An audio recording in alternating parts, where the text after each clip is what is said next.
If a person had the opportunity to become the beautiful, rich, and kind main character of the novel, a heroine with an ideal partner who only has eyes for her, if choosing between fantasy and reality, the lady is sure that many would choose to live in a beautiful fairy tale. And yet, this is not at all what the heroine wanted. In the novel Reach for the Stars, the story begins with the appearance of Aerie, the perfect heroine who has everything. The Kingdom of Fairland was no exception on the Empire's path to its goal. The Heron Empire began an endless struggle for power over the continent, and the Kingdom of Fairland was no exception on the way to the goal. After the kingdom lost the war, their princess Arisen became a hostage of the Empire. Arisen dreamed of the days when she would inherit the throne as the queen. Despite the despair of becoming a hostage, she did not lose hope and did everything to survive. The girl did not allow the mockery of the emperor's concubines and aristocrats to influence her in any way. Eventually, the emperor saw how strong and brave the main character was and fell madly in love with her. Despite all the difficulties that stood in their way, the couple overcame everything and lived happily ever after. This is the story of the main character, but it is not her at all. The emperor's evil mistress, Lydia Odette, a villainess blinded by jealousy who mocked Aerie, who was beheaded by His Majesty the Emperor himself.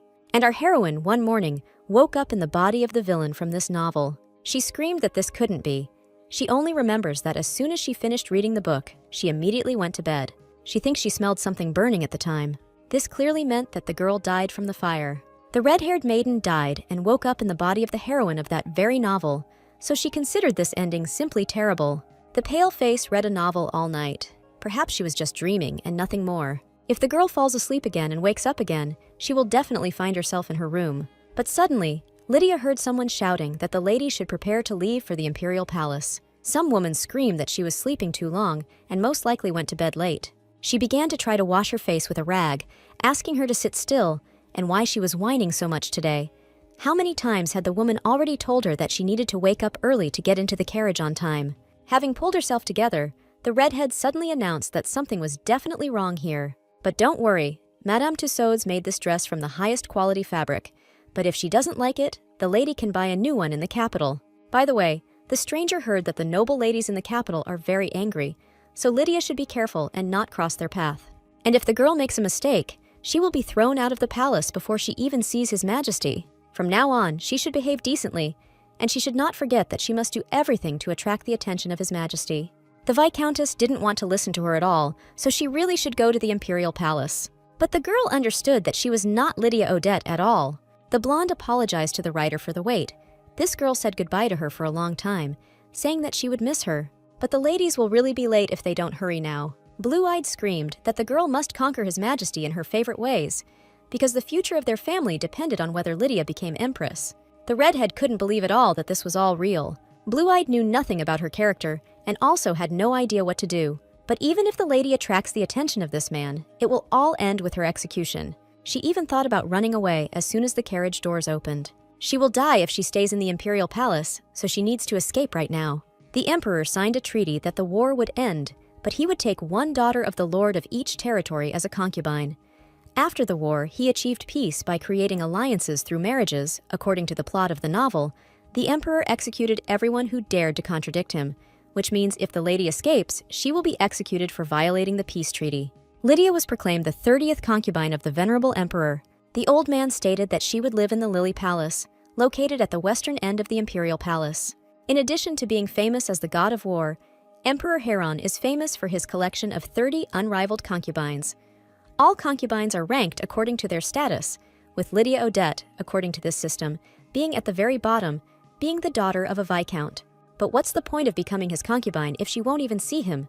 But in that case, she should lie low. The redhead will not attract other people's attention and will live a quiet life, as if she does not exist at all. And so, the girl will be able to avoid death. Her task is to survive and live as long as she can. For these 3 years, the girl had no contact with anyone except the servants. Her hermit life was a success, and yet, today, everything will change because of this scoundrel. Having met the blonde man, Lydia apologized for the fact that she didn't know who he was. She had never seen this man before, so she asked who he was. She thought that this stranger was a new servant, saying that she had told the chamberlain that she needed a new vase, and he must have brought it. In any case, he is handsome. Before him, the girl had only met older servants. The blue-eyed girl wanted to take the vase from him, but his hands were completely empty. The stranger suddenly smiled, because he was most likely not a servant at all. The blonde introduced himself as a servant, but does not know who she is. She introduced herself as Lydia Odette, a concubine living in Lilia Castle, and if the man didn't know her, then he was new to the place. People can't come to this castle whenever they want, but the red-eyed man only asked if it was really the lady who grew these flowers. The girl repeated that Lydia was the 30th concubine of the Majesty. That is why the new servant needs to watch her manners in her presence, because this disrespect is tantamount to disrespect for His Majesty.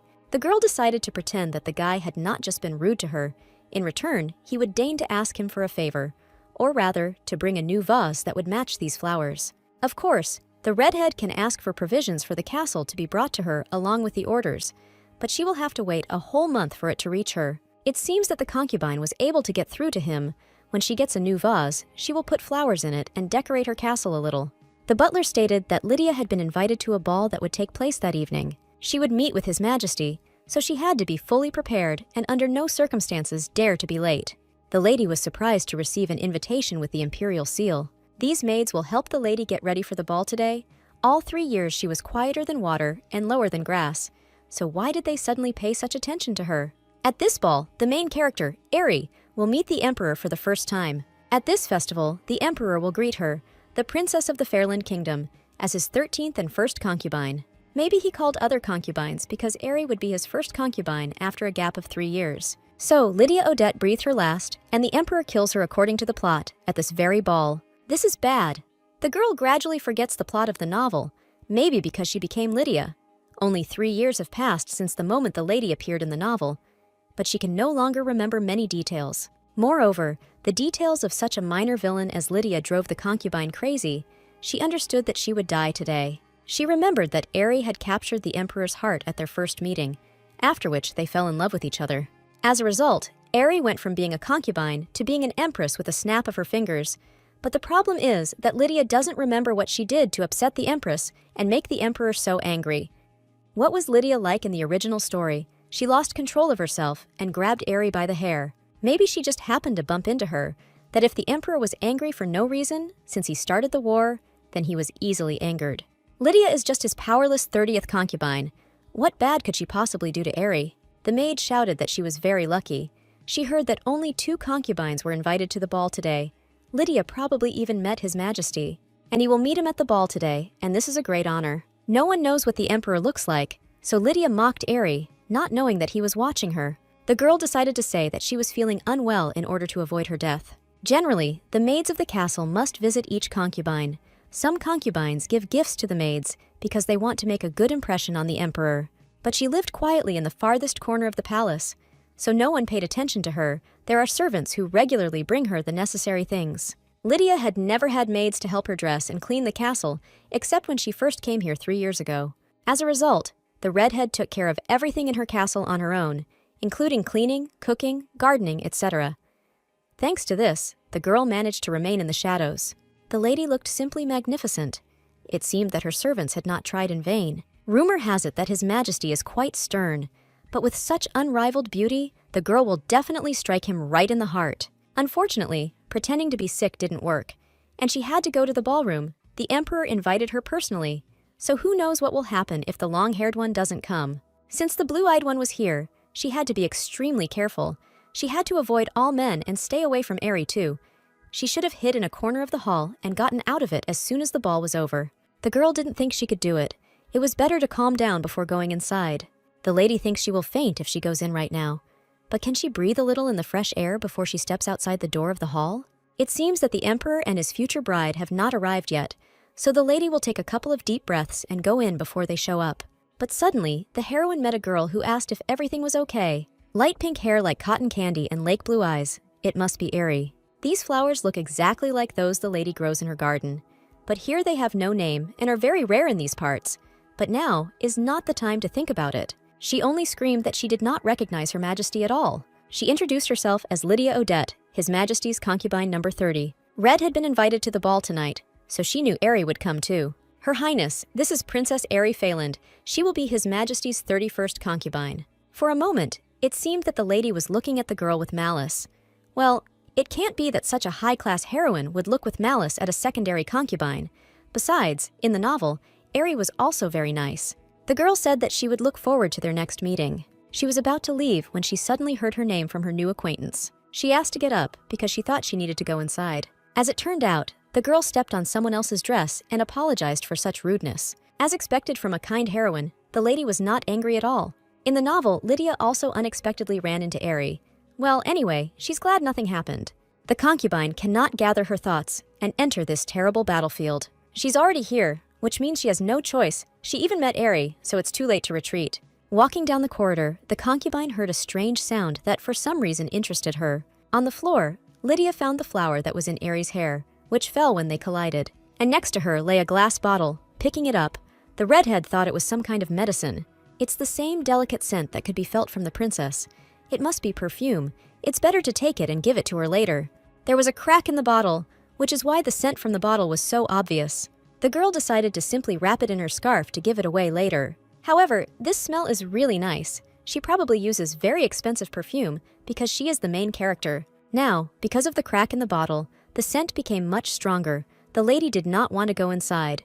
No one cares whether she will be at this ball or not, so why go? No one cares at all that Lydia is here, so why invite her at all? Maybe the emperor sent out invitations to the concubines at random, and the 30th was the loser that was chosen. If so, then she is probably the biggest loser in the whole world. Meeting her servant again, the girl apologized. He smiled because he was glad to meet again, but also asked what Lydia was doing here. By the way, this man never brought her the vase she asked him for, and what is a servant doing here anyway? The blonde man said that he came here to work. He is a servant, so probably he meets visitors here. The redhead said that she didn't have her new flower vase. He asked him to bring her one last time when he came to the castle. It seems that even the servants look down on the girl because she is a concubine of the lowest rank. It seemed that the servant remembered her request only now. Having asked to forget about it, Lydia said that she had better hurry to the ball. She was about to leave when suddenly a tall man blocked her path. Taking a vase from the table, he threw the flowers out of it onto the floor and handed it to the lady, saying that if she needed a vase for flowers, she could use this one. The redhead suddenly stated that this vase belonged to the imperial palace, and because of this, they could get into trouble. The blonde said it so calmly that it even sounded convincing, and yet, Lydia cannot take away what belongs to the imperial palace. The blue-eyed girl thanked the servant and said that she would go now, and he could return to work. He again did not let the girl leave, grabbing her by the wrist. The man came too close, and the concubine did not understand why he was suddenly behaving like this. She immediately asked, in a voice that sounded more like a frightened cry, why the servant had come so close. This guy knows that the girl is the emperor's concubine, but for some reason he does this. Lydia thought he was really crazy and was sure she would only get into trouble if she stayed with him now. Therefore, it would be better for her to finish this strange conversation with him and leave. But suddenly, the red-eyed man said that the lady smelled delicious. He asked what that scent was because it came from the girl. The blonde was curious about what perfume the blue-eyed stranger was using. Those red eyes, filled with desire, looked as if their owner would eat the victim alive if they didn't respond. The redhead replied that she was not sure about this perfume because the maids helped her prepare for the ball. But why shouldn't he ask them if he was so interested? It didn't matter, because the pale-faced woman refused to communicate with this abnormal person, deciding that she should leave here as soon as possible. The sound of fanfares was heard. The girl heard that the emperor's procession took a long time, so everything would be fine if she entered the hall before the music ended, and no one would look for her. But there would be a fuss if the invited concubine did not show up to the ball on time. Entering the hall where the ball was to take place, the lady did not see Aerie's presence. Seeing her, Lydia noticed that next to her was another concubine who had been invited to the ball. His Majesty is here. He is welcomed, because it is an honor for everyone to be present at this ball. Everyone praised the emperor because he was the main character of this novel. The main character is truly beautiful. It was interesting to see what the main character would be like. The girl was sure that he was as beautiful as a statue. His Majesty was wearing a veil, to be honest. The heroine did not remember the author mentioning any details about his appearance. Nothing like hair or eye color, and even when we first met, he wasn't wearing a veil. Greeting the emperor one by one is a long-standing tradition for aristocrats and concubines, but not all aristocrats and concubines can afford to do so. Only the aristocrats and concubines of high society, chosen by the emperor, can give him the traditional greeting. And if the lady's memory serves her right, only Aerie greeted the emperor among all the concubines at the ball. At that very moment, the cold-blooded emperor falls in love with her at first sight. The concubine greeted His Majesty, considering it an honor to carry out this tradition for the first time. The heroine promised to serve faithfully and truly, being a concubine, so as not to defile the reputation of her country. His Majesty has arranged this ball to welcome his new concubine and celebrate his recent victory, and it seems that the king is particularly interested in her. Lydia watched the plot unfold, and it was time for the most important part. Only concubines are allowed to do this. As a sign of trust and loyalty to her husband and the emperor, the concubine kisses his right shoulder. It was then that sparks arose between Aerie and the emperor, precisely at this point in the novel. But for some reason, nothing happened. The one who came to this world thought that he would fall in love with her at first sight and immediately make her a candidate for the role of empress. But in an instant, one of the butlers of the imperial palace declared that Lydia Odette should go and greet the emperor. The girl was sure that nothing bad would happen. He was probably just interested in how his lowest-ranking concubine was doing.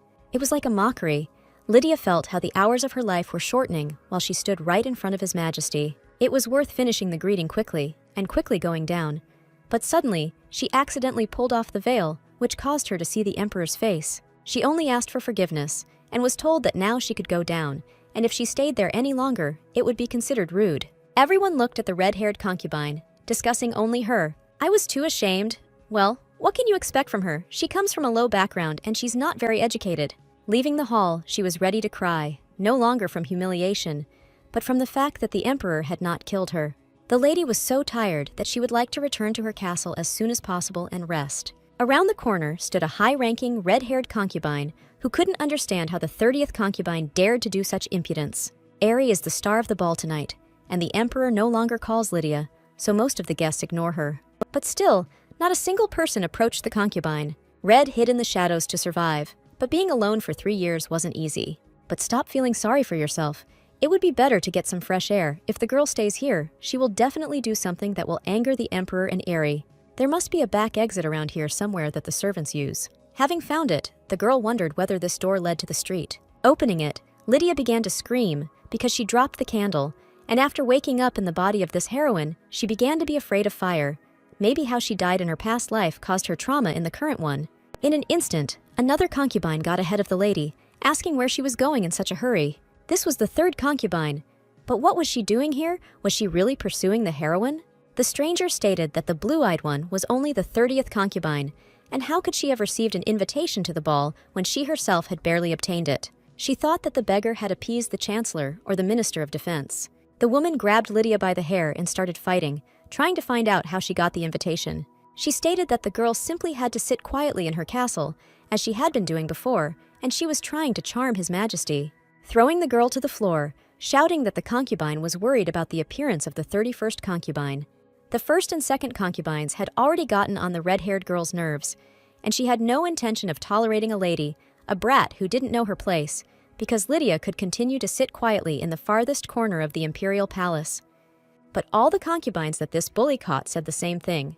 The woman said that Odette should disappear from the ball, because she no longer had the patience to tolerate such behavior. She called her assistant or friend to decide what they would do. Perhaps they will cut off her arms or legs, or perhaps she will fall into eternal sleep. After all, no one will be interested in a concubine if she becomes a real cripple. But still, the jealous one will have problems for insulting other concubines. Lydia may only be the 30th concubine, but they are in the Castle of the Sun, where His Majesty lives. Ted and his lady just laughed, because they thought that the girl was not in a position to worry about this now. As if on command, the tall assistant of this impudent concubine began to slowly approach the heroine. The redhead immediately screamed loudly for the man to immediately step back. The blue-eyed girl was so happy that the emperor did not kill her, but was her death really destined for her by fate? The girl has lived so long that she simply cannot die here like this. But suddenly, Ted took out a torch, and from the fire, Lydia began to fall into a real panic. Is this really how the secondary villain of this novel will die? The lady didn't even try to seduce the emperor. If she had known that she would die like this, she would have at least tried. But suddenly, both of these villains found themselves on the floor, completely unconscious. Someone clearly attacked them, namely that same tall blonde man. The girl thanked her servant for saving her. The man said that she should be careful, because concubines can sometimes be too cruel. But what if something like this happens again?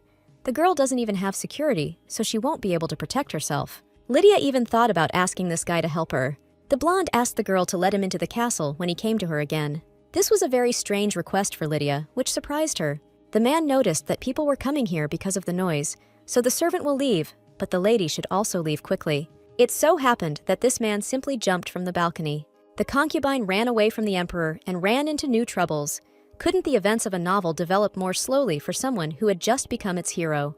The girl instantly decided that it would be better for her to leave here too. But 30 must have twisted her ankle when she collided with Airy. She already understood that someone had come to the noise. But as soon as that servant had disappeared, they had already appeared here. The guards and the butler asked what Lady Lydia was doing there. The old man asked what had happened here, and who the gentleman was lying on the floor next to Lady Caroline. He was even afraid that Lady Odette could hurt Lady Caroline. The butler asked the girl to go with him for now to clarify the circumstances. Lydia was the prime suspect here. She said she didn't do anything. This hall is used only by servants and His Majesty's concubine, so she has nothing to do here. The blue-eyed girl wondered what she could say to the chief chamberlain. Suddenly, a little boy cried out that Lady Lydia was completely innocent because he was a servant of the sunroom. He walked through this hall to get to the garden and saw a girl. It seemed that she was also going to the garden, like him. But suddenly, Lady Caroline appeared and began to quarrel with her. She and the servant lying next to her wanted to attack the concubine. The boy couldn't look at this, so he closed his eyes and covered his ears with his hands. But a few minutes later, instead of Lady Lydia's scream, he heard Lady Caroline's scream. When he opened his eyes, he saw Lady Lydia standing between Caroline and her servant, who lay unconscious. The child swore that it was true, and the girl was simply defending herself. One of the guards said that he believed that the boy was not lying. They confirmed that the man lying next to the lady is her servant. The master ordered that this servant be tied up, and that Lady Caroline also be detained, and then Lydia and this boy were taken to another room. After that, the situation was resolved quite easily when the red-haired girl and her servant woke up. They were interrogated, and they finally admitted that they tried to hurt the heroine.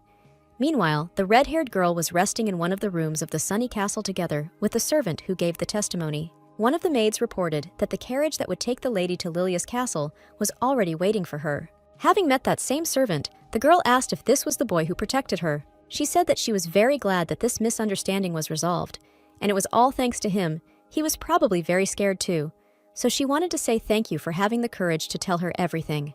The green-eyed man felt sorry that he couldn't stand up for the girl right away to help her, so he asked her to be careful on the way to Lily's castle.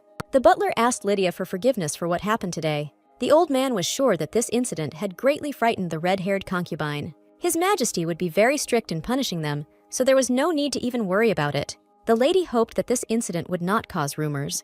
The girl did not want to attract even more attention to herself. During the ball at the Castle of the Sun, the third concubine, blinded by jealousy, tried to kill the 30th. However, Miss Lydia laid down the third concubine's huge servant with her bare hands, and the concubine herself was kicked out of the imperial palace because of the uproar that arose. These rumors spread throughout the imperial palace from early morning, but the girl herself understood perfectly well that it was not she who caused their loss of consciousness. To begin with, she wanted to thank her servant, because thanks to him, she remained safe and sound. The lady wanted to let her introduce herself again, reminding him that the girl was the emperor's 30th concubine. The boy's name was Mar, so the concubine asked if she could just call him by his name. But suddenly, the girl found out that the blonde guy doesn't work anywhere and is generally listed as a fugitive. During the war, he was taken hostage and was supposed to become the emperor's servant, but he escaped because he did not want to serve him at all. Therefore, the man asked to be allowed to stay in Lilia Castle to pretend that he had escaped from the capital so that the girl would not get into trouble. Mar planned to wait until His Majesty went to war again to leave safely. The plan may be real. No one will come to the stranger's castle except the servants who deliver things to the girl every month. But if the guy is discovered, the lady will be executed for treason. The servant suddenly offered a compromise. He would become the redhead's personal bodyguard, and she, in return, would allow him to hide in her castle. The girl was going to ask Mara for help anyway. Even if she tried her best not to attract attention to herself, she would not be able to do anything with those who would independently involve her in conflicts. Still, it was too risky, but the blonde continued to beg the emperor's concubine. But if a man becomes her bodyguard, then he will have to follow her orders. It is clear that he is from an honorable family. It will be strange if a low-ranking concubine like her commands him. It will be inhumane. But Mar was not at all against following the concubine's orders. The blonde promised that he would be obedient, so he could stay with the redhead. In that case, maybe everything will work out. The lady really does need protection, and he saved her life. The girl asked if the man would really do everything she said. In that case, she would like to show the guest her castle. It has a lot of empty rooms that he can use. His Majesty the Emperor was greeted by a veiled man. The man smiled and ordered him to remove his veil, but he was so carried away by the latest events that he forgot about it. This man was James Genovia, the emperor's only servant, who replaced him at ceremonies. The man ordered him to get down on one knee and ordered him to tell everything. He narrated that his homeland was destroyed by the Heron Empire. He used to be the prince of the Genovia kingdom. Unlike the rest of the royal family, the man resisted the empire until the very end. But Emperor Heron appreciated his courage and took him as a hostage. The prince was offered something he couldn't refuse, to play the role of a double until the Heron Empire took over the entire continent. If the man succeeds in his task, the emperor will make a special exception for him and return him to the kingdom. It's been 8 years since the double agreed to serve the emperor. Some would say he's licking the boots of his kingdom's enemy. But even if Marquis Heron is a vicious and ruthless warmonger, a murderer, so can the green-eyed one lick his boots as much as he wants for the good of his country. Princess Airy had a slight scent of asters. If the dark-haired man hadn't prepared an antidote in advance, there might have been problems. An unusual flower, but its aroma can be very useful. This plant is very poisonous. It makes a person lose his mind. A high concentration of the aroma of aster extract can cloud a person's mind, forcing him to obey even his sworn enemy. Countless soldiers died in the war against Fairland because of the scent of these flowers. But the scent was not strong enough to condemn her for treason. The man thought that she would use the highly concentrated perfume to harm his highness. But still, you shouldn't take your eyes off her. It's only a matter of time before those idiots, the rebels, organize a rebellion while their princess is held hostage by the empire. If she uses highly concentrated aster extract, then she must be accused of treason and dealt with on the spot. The emperor was also informed that there was something related to the 30th concubine. The double wanted to know why the emperor invited her to the ball. Although very distant, the aroma of asters could be felt from her too. It seems she has prepared a dangerous poison within the confines of the imperial palace. The blonde said that this was enough, and there was no point in bringing up the topic any further. It was suspicious. The girl didn't look like she was hiding the presence of flowers, and her hands were too gentle for the hands of a killer. Besides, the smell of asters was too weak, despite the fact that she grows them in large quantities, which means the lady definitely has no idea about their use. The emperor tried many times to grow these flowers on his own, but in vain. And how fortunate it was that there was someone in the palace who knew how to grow them. If a man uses it correctly, he will be able to achieve his goal. His Majesty declared that this was none of his assistant's business and ordered him to ignore it and to do his job. The blonde will leave the imperial palace for a short time, asking the man to carry out the plan until he returns. Lydia informed her servant that she had prepared breakfast and collected everything necessary for the picnic, so she decided to invite him to eat with her. The girl was sure that the man was very hungry and didn't even want to listen to him. But suddenly, the blonde asked what the redhead was sitting on. What she had spread on the ground was an army blanket, the kind soldiers use when they sit on the ground, and anyone would know from the pattern that it was a regular picnic blanket. And what's more, she had taken all that food and a picnic basket with her. Maybe he has some kind of trauma related to this, and he remembers the war when he sees ordinary things. The lady handed the servant a sandwich, telling him that she had put cheese in it. After eating, the man said that it was quite tasty. The girl began to boast that she was very good at making sandwiches. He asked where Lydia's maids were and why she cooked her own food. She shared that she felt uncomfortable in their presence, so she sent them back. It often happens that low-ranking concubines do not have maids, but Lydia is the only concubine in the entire palace who does not even have servants to cook and clean. So there is nothing surprising in the blonde's reaction. Lydia is much more comfortable doing everything herself, so you shouldn't pay attention. In any case, the man had never cooked or even made sandwiches like these.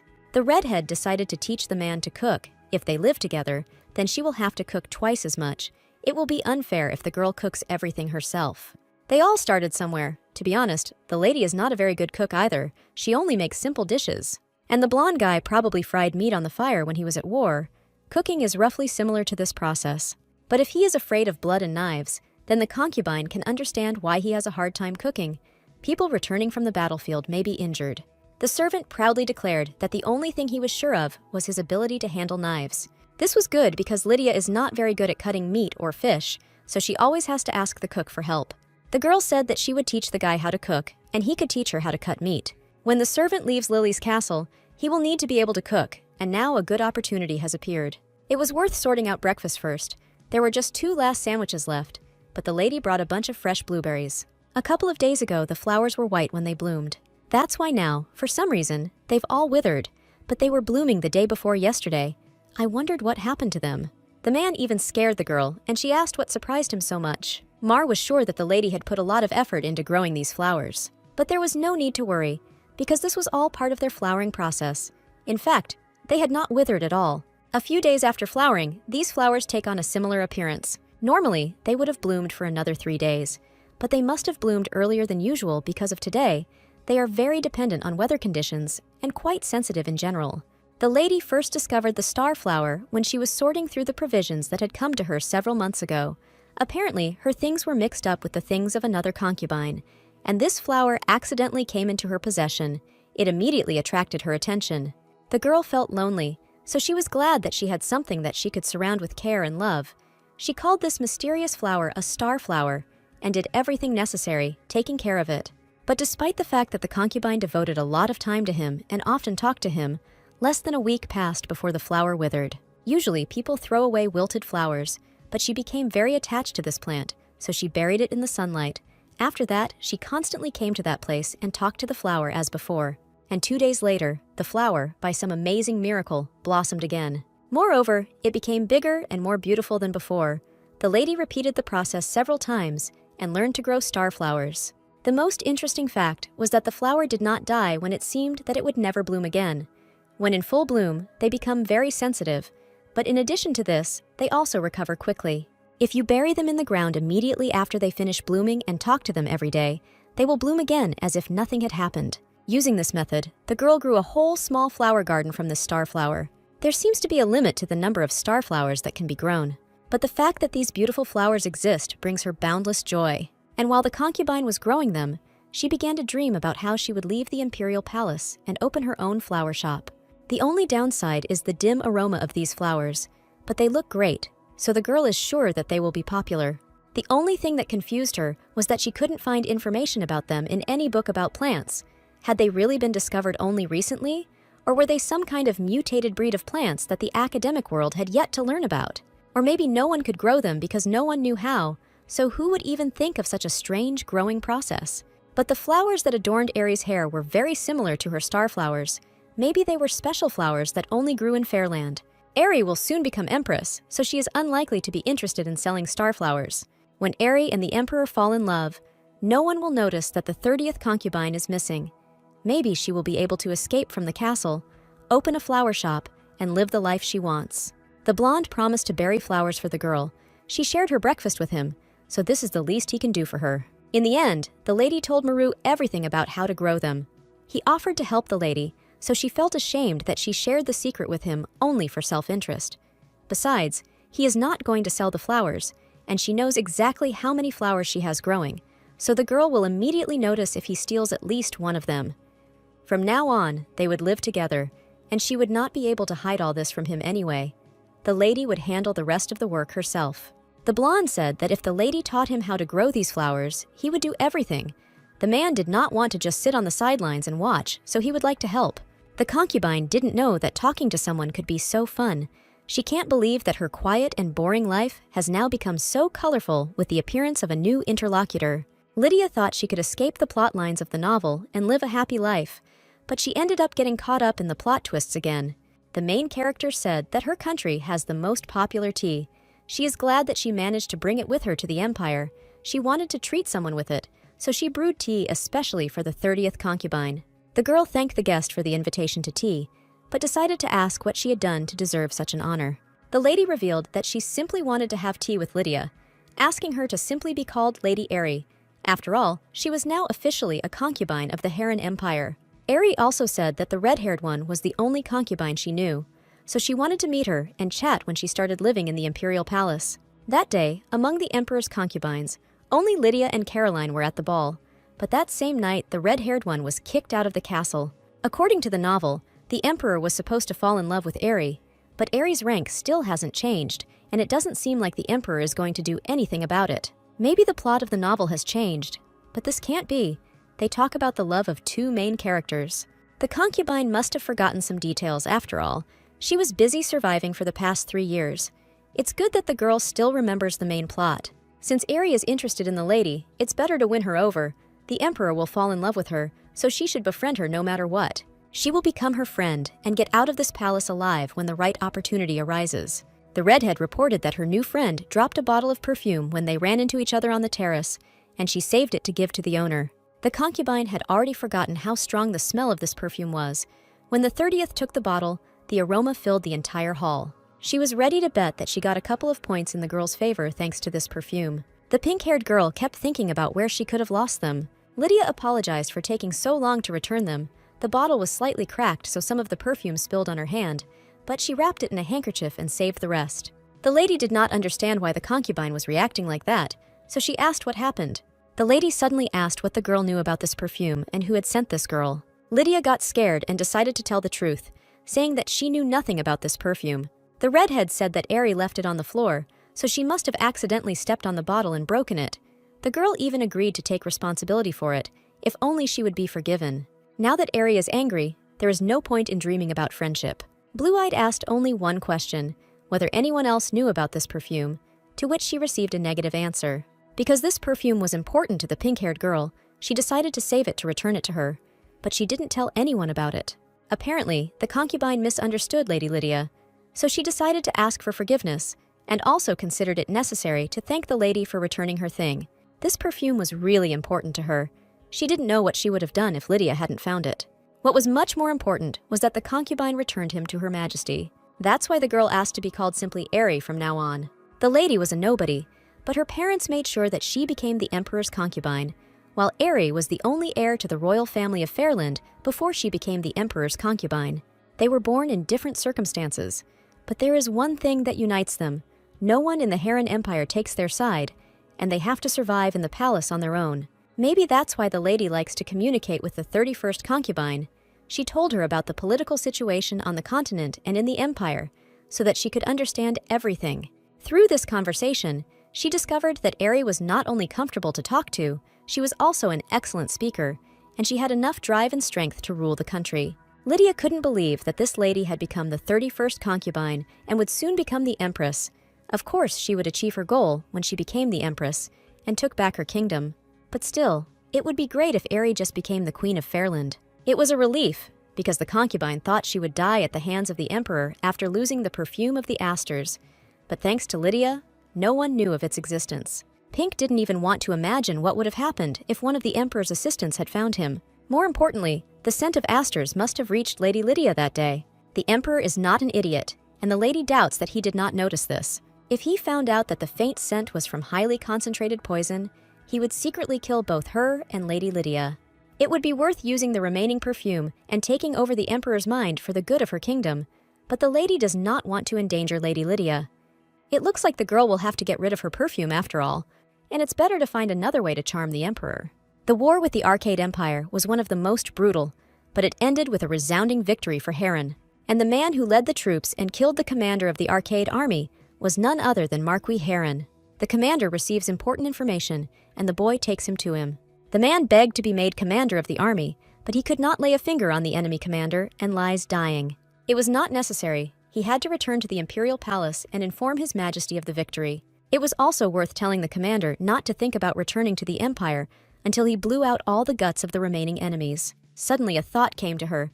Commander Arcade had green eyes, full of life, but they turned dark red, filled with blood when he was wounded in the very heart. So, if the emperor's eyes are red, then they indicate that the man is a living corpse. A man can kill people over and over again without feeling anything because he is a living corpse. The Arcade Empire was an impregnable fortress, but they captured and destroyed it. The blonde personally killed Commander Arcade without any help from others, so he wanted to ask to accept him as his son. The old man said that the emperor was indeed difficult to kill, and he asked how else this demon was going to live. Did the boy really think that everything would change if he succeeded in the war? Did he think that his father would recognize him as the crown prince when he didn't even have his blood in him? The man ordered the blonde to stop defiling the imperial family and simply pass away. He is a great emperor, and his stepson is simply the empress's shameful secret. The emperor is no better than a bloodthirsty demon. Just look at his ugly red eyes. If someone sees these damned eyes, it will be bad. The empress suffered from illness. The marquis believed that she was the one who would bear him an heir, and she had silver hair. But the emperor had neither silver hair nor red eyes. Besides that, the biggest problem was the marquis's dissimilarity to either the emperor or the empress. He was taller and had a handsome appearance, and the emperor was not at all a master of the sword. But the marquis managed to learn fencing at an early age, and it took the emperor 15 years to raise an heir. But deep down, he began to suspect the marquis. His son looked nothing like him, and his only resemblance to his wife was his silver hair. The truth was soon revealed. The empress was afraid that she would fall into the emperor's disfavor if she could not give birth to an heir. So she faked a pregnancy and took her younger sister's son. The blonde said that he must return to the battlefield and wipe Arcade's people off the face of the earth. It was an excellent decision, because the Marquis believed that it would be even better if he died with them. The man simply did not understand what he had done wrong this time. Maybe he should have killed the commander faster, then his father would have been happy. Or is it all just because he has red eyes? They made the guy a bloodthirsty monster, so His Majesty even wondered whether it was worth just cutting them out. Even he gets scared when the blonde sees himself in the mirror. Those eyes reminded him of death. The veil that the emperor wore choked him, but he couldn't take it off because of the emperor. This was the only way a man could hide the shameful secret of the imperial family. The father wanted his son to die on the battlefield, but he did not want this. He decided to kill all his enemies, just to survive. The blonde swore that he would fight on the battlefield until his father acknowledged him. The end of the Continental War was near. When they won the war against the Dayan Empire, his father told him to get out. His Majesty slapped his son on the cheek because he did not want to see his demonic eyes. He felt the heat coming from his palm as he hit him in the face, but the man didn't feel any pain. There wasn't even any sadness in his heart. In fact, His Majesty felt nothing at all. Only the warmth of his hand when he first touched the red-eyed demon. Red thought that Mar was sick because he seemed to have a fever. The girl asked him if he had slept well, which scared him, which she didn't understand, so she simply asked him to let go of her hand. Then the servant realized that he had not felt the warmth of her hand in a dream. It was simply her palm. The concubine asked the emperor to come to her because she had something for him. She said that the guy cleaned Lilia's castle yesterday and helped her with many things, so the girl prepared a gift for him. The lady handed him a warm vest and was sure that he was amazed by such a nice gift. She knitted this vest herself, asking the recipient if he liked it. It looked flimsy, but still, since Maru liked it, the concubine asked to try it on. The blonde didn't want to wear it because the quality of the knitting was disgusting. For a second, the redhead even thought that he wasn't wearing her gift because he didn't like it. Since he didn't like anything, the lady decided to prepare another gift for him. The girl even apologized because she didn't think that the guy might not like it. He whispered that he liked everything, to which the girl happily asked if he would wear it. It was impudent of her because she leaves the emperor no choice but to wear it. It was warm and soft, and not as uncomfortable as the servant thought, although the yellow color didn't suit the blonde at all. The concubine was very strange, because she even talked to flowers. Although these flowers may appear to be wilted, one must trust that they will bloom again soon. The man asked how the lady could possibly be sure of them, to which Lydia replied that being sure of something was not a necessary condition. All they can do is give them their love and hope for the best. And this is not only true for starflowers, the same applies to people. The reason why Lydia talks to the starflowers is because she will always believe in them as their protector. But how can you believe in someone if they can't be sure of their success? How can this girl wish someone happiness without getting anything in return? The man even thought that she was an angel from the Bible. But in that case, would it apply to those who killed people? Would the lady say the same words to a demon like Mar? But it didn't matter, because the concubine would never say such a thing. He would be surprised if she didn't faint upon hearing such a thing. The emperor understood that this vest looked very shabby, but when the lady was knitting, she did not notice it. But it all happened because she's still just trying to learn to knit. The girl will knit a new one for the servant when she receives the yarn along with the rest of the supplies. The blonde was surprised because the concubine should receive money from the budget allocated for all concubines. The girl can buy yarn with the money she has left. Why wait until the next delivery arrives? The servant even thought that the budget was too small, and that was why the concubine was suffering. But that was not the point. As a concubine of the lowest class in the palace, she set herself the goal of living a quiet life without causing trouble for anyone, so she deliberately spends less money from the budget than the other concubines and leads a reclusive lifestyle. In addition, she did not buy anything additional to what the palace already provides her. Besides, this is not the main problem, because the nearest castles located near the Lily Castle are the Tulip Castle and the Rose Castle. The redhead had gotten into trouble with the Rose Castle a few days ago. She heard that the 7th concubine living in that castle was very fond of birds and kept several as pets. These birds have taken to flying to Lily's castle, where the 30th concubine lives, and she is afraid that they will eat all her starflowers. Lydia wanted to file a complaint, but as she said earlier, she doesn't want to attract attention to herself. She's already become famous enough because of the incident at the ball. The girl got angry and said that the emperor was to blame for everything, not even realizing that he was sitting opposite her. If he hadn't taken so many concubines, the lady wouldn't have to worry about this. The lady understood that these marriages were part of his peace treaty, but it was still strange. but it was the easiest way to get an agreement peacefully. These families desperately want to make their daughters empresses, which cannot particularly resist His Majesty. If the emperor liked women so much, he should have taken 2 or 3 concubines for himself. Lydia doubted that he even remembered the faces of all his ladies, even laughable from the size of his greed. But he had 31 concubines, not because he was crazy about women. The concubine was ready to bet that this man was a cheater, chasing after every skirt. She did not want people like him to even look in her direction. In fact, the man only encountered hired killers and soldiers on the battlefield when it came to girls, and even so, he still managed to become a cheater and a womanizer. After the lady had spoken out, it was as if a weight had been lifted from her chest, and she felt much better. After listening to this, the demon decided to take a walk in the fresh air. After leaving the room, the emperor simply could not understand why he was so upset. Red-Eyed tried to understand what he was feeling now. These feelings did not look like irritation or anger. The emperor was looking at a document with a report on the concubine's budget.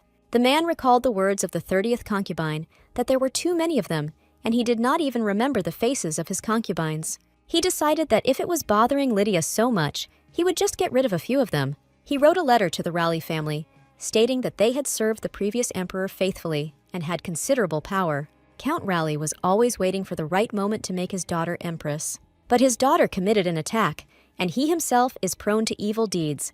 The man postponed their punishment because he was waiting for the opportunity to condemn them for all their sins at once. But it is better not to postpone anything. Apparently, the 7th concubine has used the budget funds she spends on dresses several times to keep 30 birds and pay for all their needs. Of course, this amount is only a small part of the imperial family's budget, but there is no reason to allow her to keep 30 expensive birds that she cannot keep track of. Now, Lydia will not say that the emperor is to blame for everything. Mar decided to see how much money Lydia was asking for her budget. Other concubines use millions of gold just to maintain the dignity of their castle, but Lydia lives on half the amount that others spend on food alone. That's why her castle looks so ordinary. Regardless, she had to maintain her dignity as a concubine of the empire. It would be problematic if she tarnished the reputation of the imperial palace with her small budget. Looking at the expenses of the last concubine, the man did not understand whether she even thought when she asked him for such money. She decided to use all possible money from the imperial budget, because Heron is the sworn enemy of her country. One of the knights said that he urgently needed to look at something, so he left in a hurry without warning His Majesty. The guy received an urgent letter about suspicious activity in Fairland. Princess Aerie is an important figure for the inhabitants of this kingdom. Moreover, it is worth taking her side to easily suppress the rebellion of its inhabitants. And all because Aerie is the only heir to the kingdom. This meant that she knew the secret behind the Asters. They could gain a lot by winning her trust, so the knight was going to act. Sometimes the emperor didn't like the way his assistant looked at him, but he had never betrayed his emperor. And the blonde needs someone to keep an eye on Aerie, so he has no reason to refuse. Although he was unsure what would happen when the two met. But in order to achieve victory, His Majesty should look at the general state of affairs.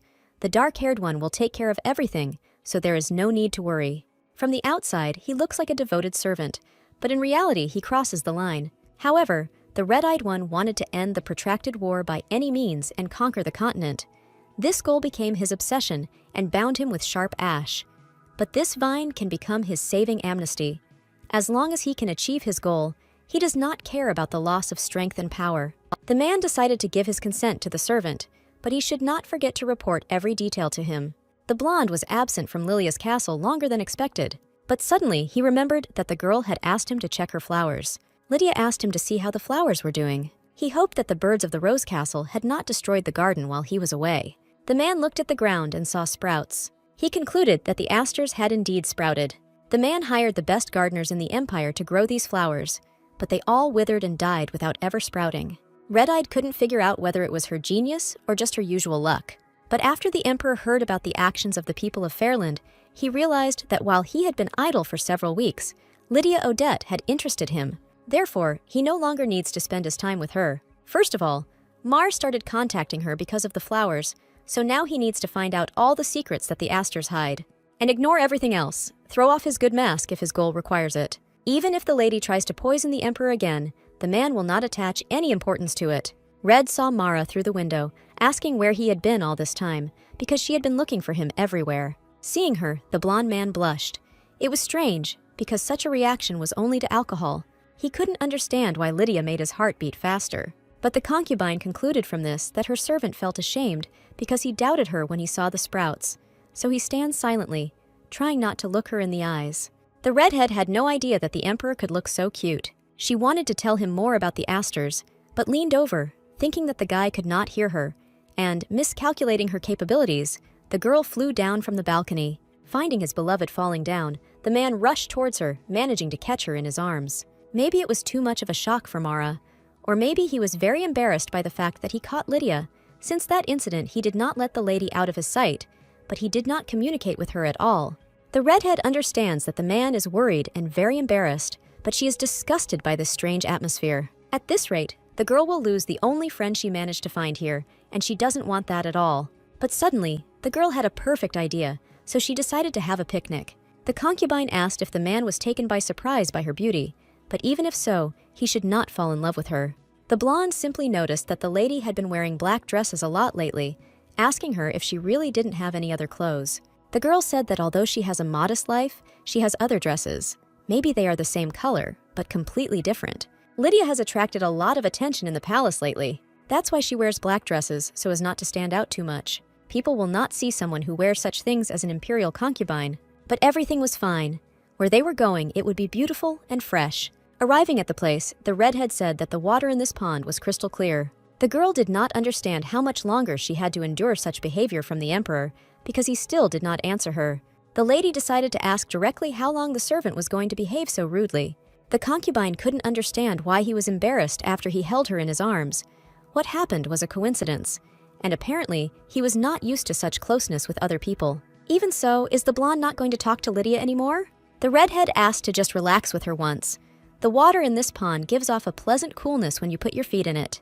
The concubine promised that the man would have a great time. The girl almost fell into the lake again, but her servant grabbed her hand and did not want to let go. But when Mar decided to let the lady go, he accidentally threw her into the lake, dirtying his clothes. Lydia just wanted to relax with him. Lately, he has been avoiding her, keeping his distance from her and not talking at all. So she decided that it was worthwhile to rest with him by the pond to relieve the tension that had arisen between them. And the way he reacted made the concubine think that they were something more than just a mistress and her servant. In this castle, the 30th concubine was alone, and Mar ran away from the emperor. They were both on their own, so she decided that they could become friends and become closer to each other. But Mar didn't think so at all. It seemed that the blonde saw the girl only as a neighbor, whom he would leave as soon as the right moment came. The redhead only asked the emperor for forgiveness for disturbing him. It was Lydia who decided that they had become friends and staged this performance. But she couldn't understand why Mar was upset. She was trying to drive him into the pond against his will. But the girl really thought that she and her servant had become very close. She'll be very lucky if she doesn't end up dying like Lydia from the original story, who couldn't believe she was crying because she had no friends. Maybe the lady should just forget about her dream of leaving this castle and getting rich selling starflowers. If she was so upset that she couldn't find a friend, she didn't want to know how upset the girl would be if she couldn't make her dream come true. The redhead decided not to dream about anything, think about doing something, or try to become happy. You just have to live the rest of your life like someone else's doll.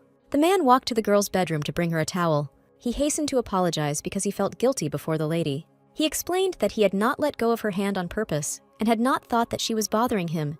He had simply been scared. It looks like this guy was held by the hand for the first time. The concubine said that, to tell the truth, this was also the first time this had happened to her. It was the first time she had ever held someone's hand. But does this mean that she became his first friend? She apologized too, because she just wanted him to know that she was genuinely glad that she met the servant, so they should become good friends after this moment. Today is the best day of her 3 years as Lydia Odette. The lady is completely sure of this, and all because now she is no longer alone. The redhead asked what Mar was doing here. Mar prepared tea for his mistress himself and offered her to drink. He is very good at making tea, so the girl asked him how he did it, but it just happened naturally. The man must have a talent for cooking, so she even envies him. She was afraid of fire, so it is hard for her to improve her cooking skills. Perhaps it would be worth asking them to bring the lady some cooking books along with the next supply.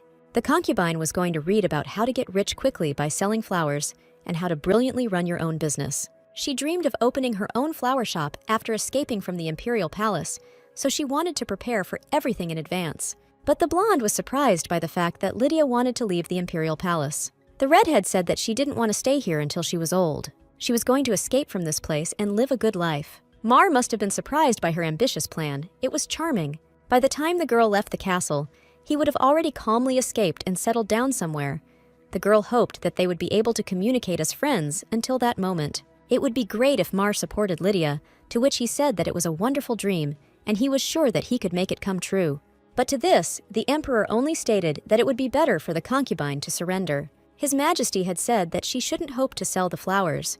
The fact that the flower had reached her castle meant that someone else already knew about the existence of these plants, and yet the girl decided that many people didn't know about its existence. Lydia just couldn't understand how her friend could talk so stupidly. He himself doesn't know much about starflowers. Well, such people obviously have no predisposition to selling flowers. The lady is sure they did not pay attention to the starflowers because these plants were not to their taste, but the red-haired woman believed that she could earn a lot of money selling them. New provisions arrived, and the boy said that they had brought all the things she needed, but also asked what to do with their books and clothes, and whether it was worth putting the gold in the storeroom. Odette advised that the box with the books and dress should be left right there. Later, the girl will ask Mara to clean all this up. She has a lot of things here, so it's worth sorting it out together. This will be his punishment for not believing in her dream. But suddenly, the concubine asked where the gold had suddenly come from. But since the lady asked for a small amount of things, the girl had most of the budget left, so the difference left after purchasing provisions was converted into gold.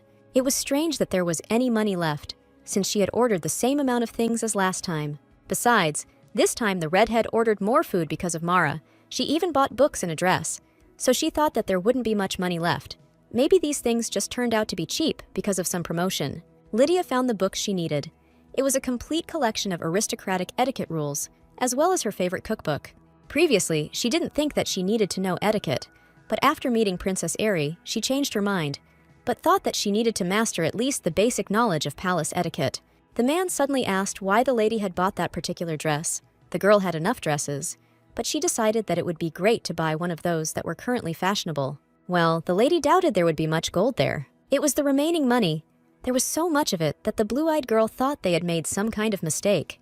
This was good. The lady said that she wanted to be rich, and now she would no longer need to run away from the imperial palace, to which the girl concluded that the emperor had lost his mind. If he allocated such a budget to her, a low-ranking concubine, then the lady could not imagine how much money the other concubines received.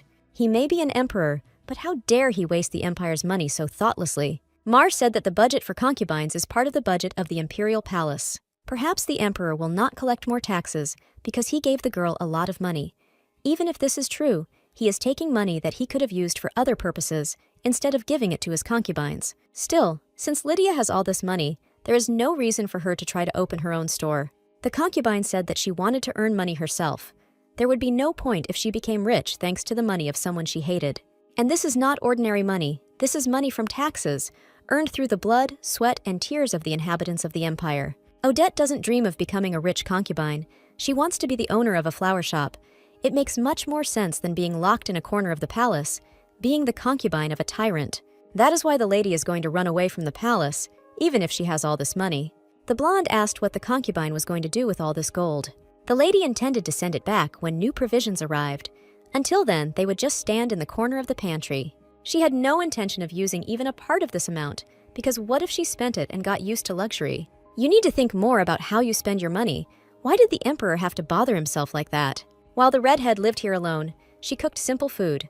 But now Mar lives with her, so she wants to cook something more complicated.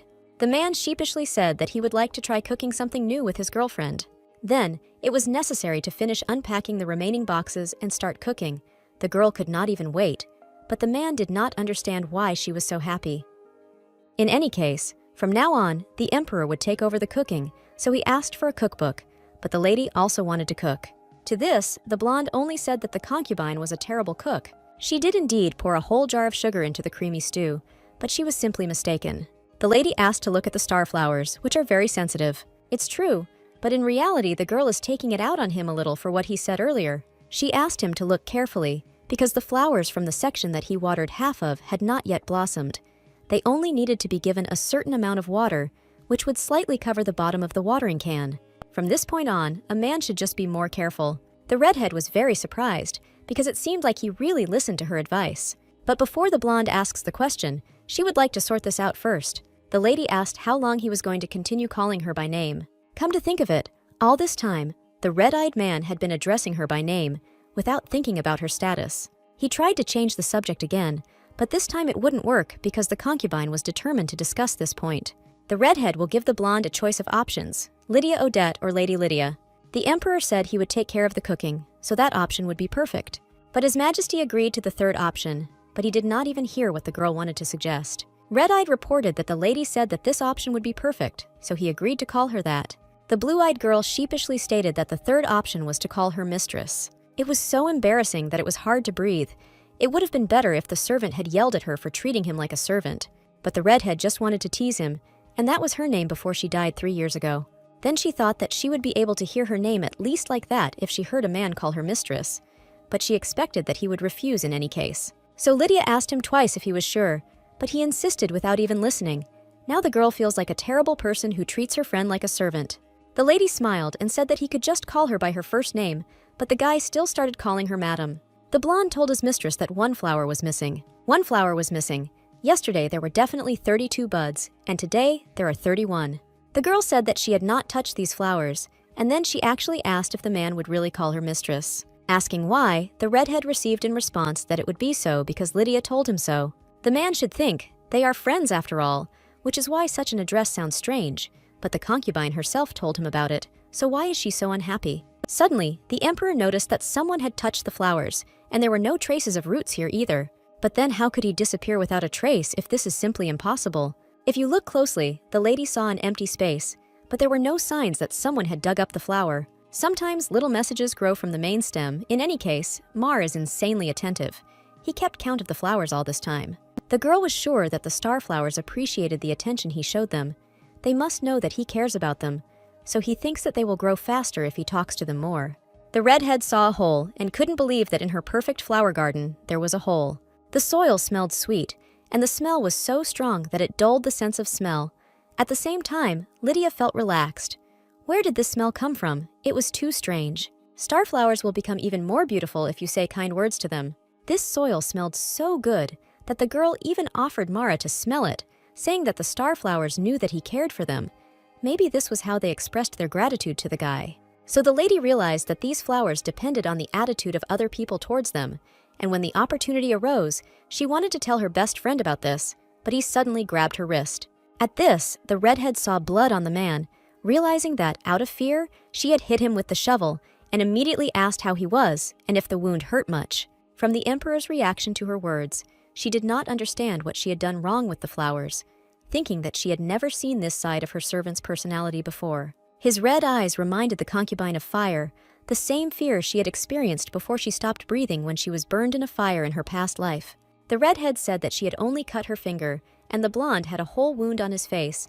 She didn't know if she had any medicine left. That wasn't the point at all. He was just curious why the lady was trying to show him that land. She didn't smell like starflowers at all. Such a beautiful aroma could even be made into perfume. It may be that the thief, having stolen one of the flowers, accidentally spilled his perfume on the ground. But Lydia didn't know anything about those spirits, so the emperor decided to apologize for frightening her. He misunderstood the girl and reacted too negatively. Everything is fine, and there was no need to worry about it because all people make mistakes. In fact, he thinks that he saw similar shovels in the war, so he misunderstood. The concubine could not believe that an ordinary shovel could remind a man of an injury, all the while wondering what kind of terrible things were happening on the battlefield. All disinfectants and hemostatic agents ran out at the wrong time. To this, the blonde only tried to assure the girl that he was really okay, but she did not stop worrying and being nervous. There is a tulip castle nearby, and the lady thought of going there and borrowing some medicine from them. There was no election at all, so she decided to ask Princess Airy to borrow her medicine from Lily Castle. She had to get new things, so the redhead was sure that among them there was some means to stop the bleeding. The wounded man suddenly asked whether he had to go with his concubine to that castle. The redhead asked what he was talking about, because she needed to treat his wound as soon as possible, and what if he got an infection there while Lydia was gone? But he couldn't just walk into another concubine's castle. But still, it would have been easier to go there alone. But the emperor understood that the girl wasn't even listening to him.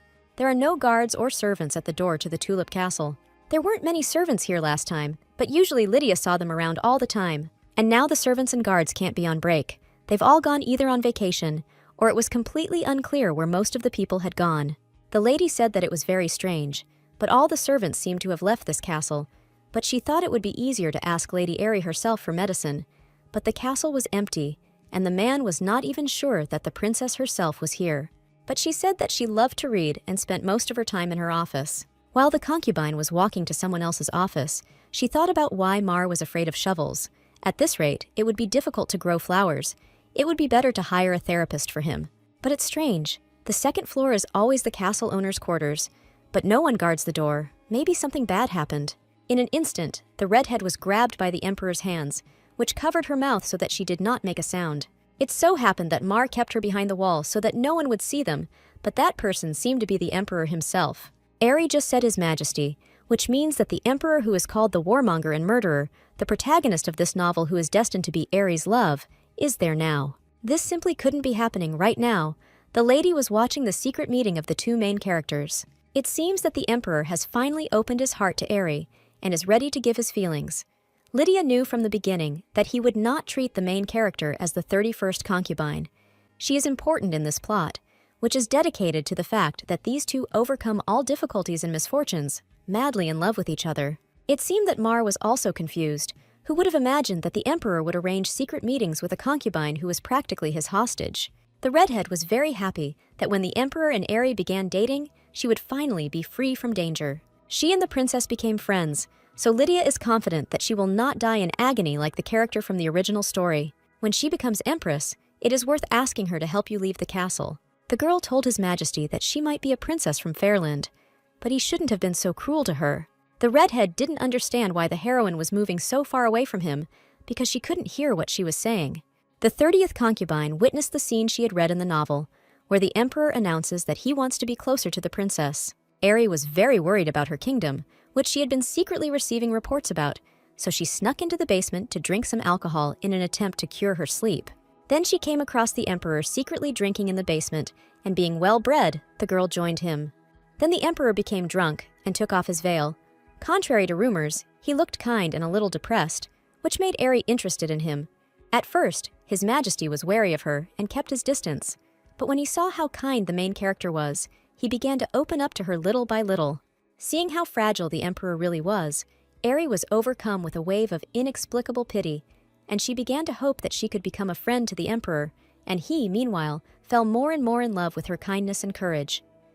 But people will look at the Sun Castle if he thinks so. Lady Airy quarreled with the emperor after his unclear actions. The redhead didn't hear half of what they were saying, but she thought she had just said that he liked this girl. His Majesty said that there is only darkness around him, and the girl will never forget this quote.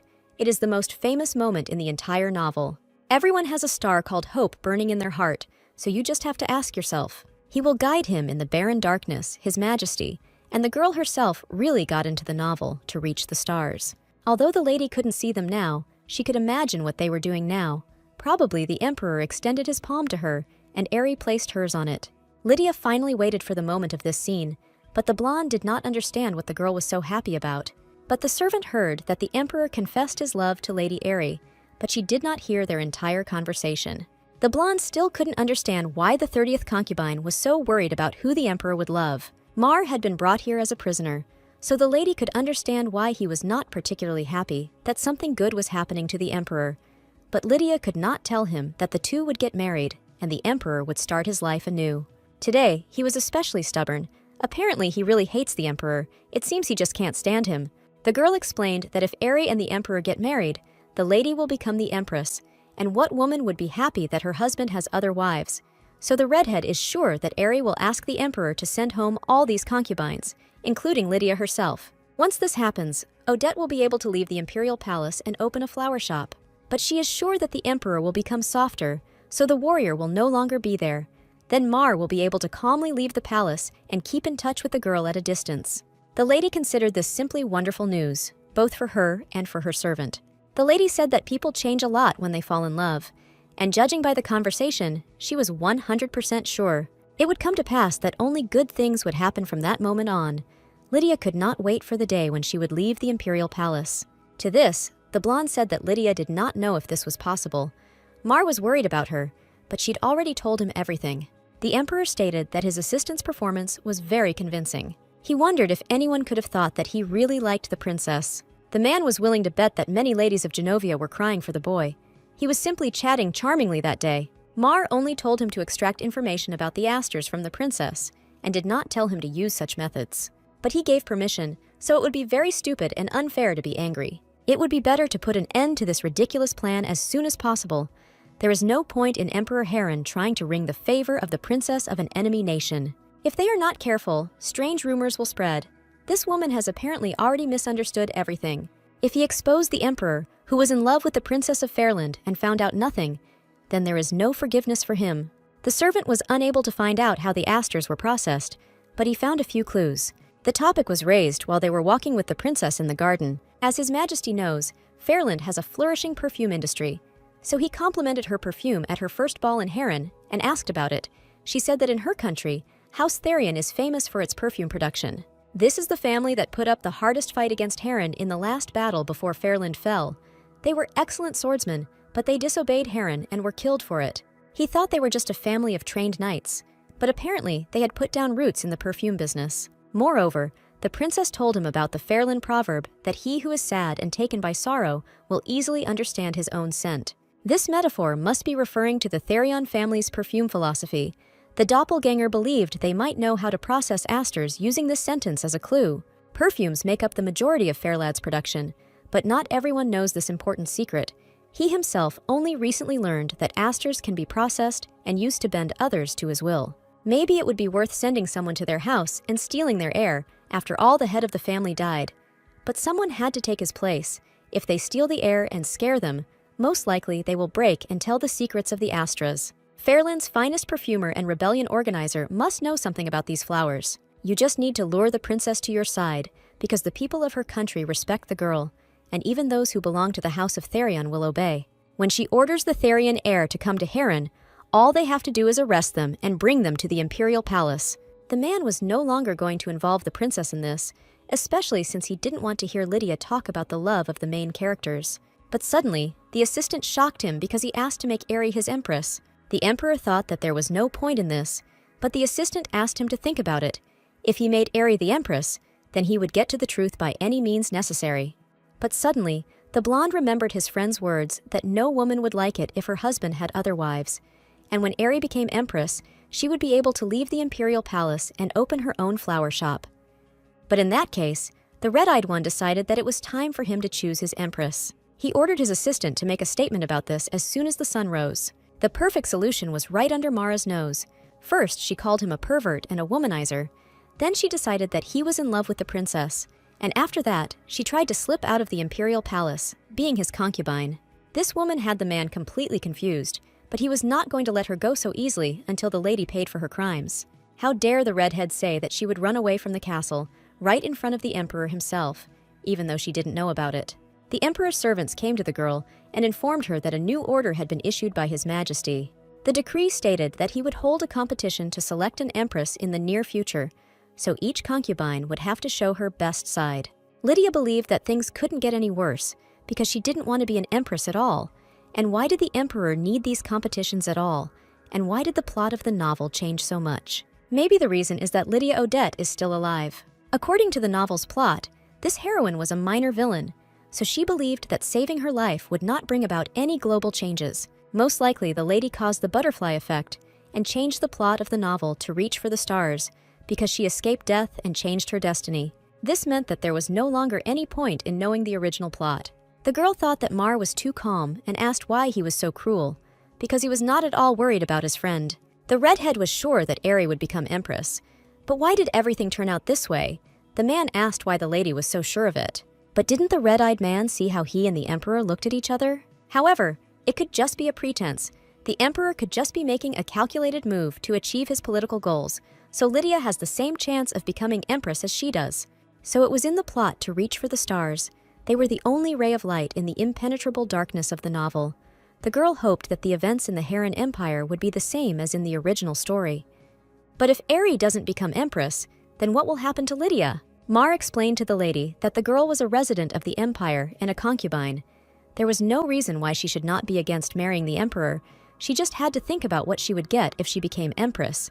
But Lydia absolutely did not want this. The blonde man said that the lady was worried because she thought he would cheat on her with other women, but he didn't think the emperor was interested in them at all. He has never touched his concubines or maids. All the man is interested in is conquering the continent. Perhaps he doesn't have time to meet women because he is busy with war issues. So maybe the emperor is not such a bad person as Lydia thinks. The redhead thanked the guy for supporting her, but since things turned out this way, she believes she should get him removed from the competition as soon as possible. But the concubine had an idea. What if she dressed in all black from head to toe?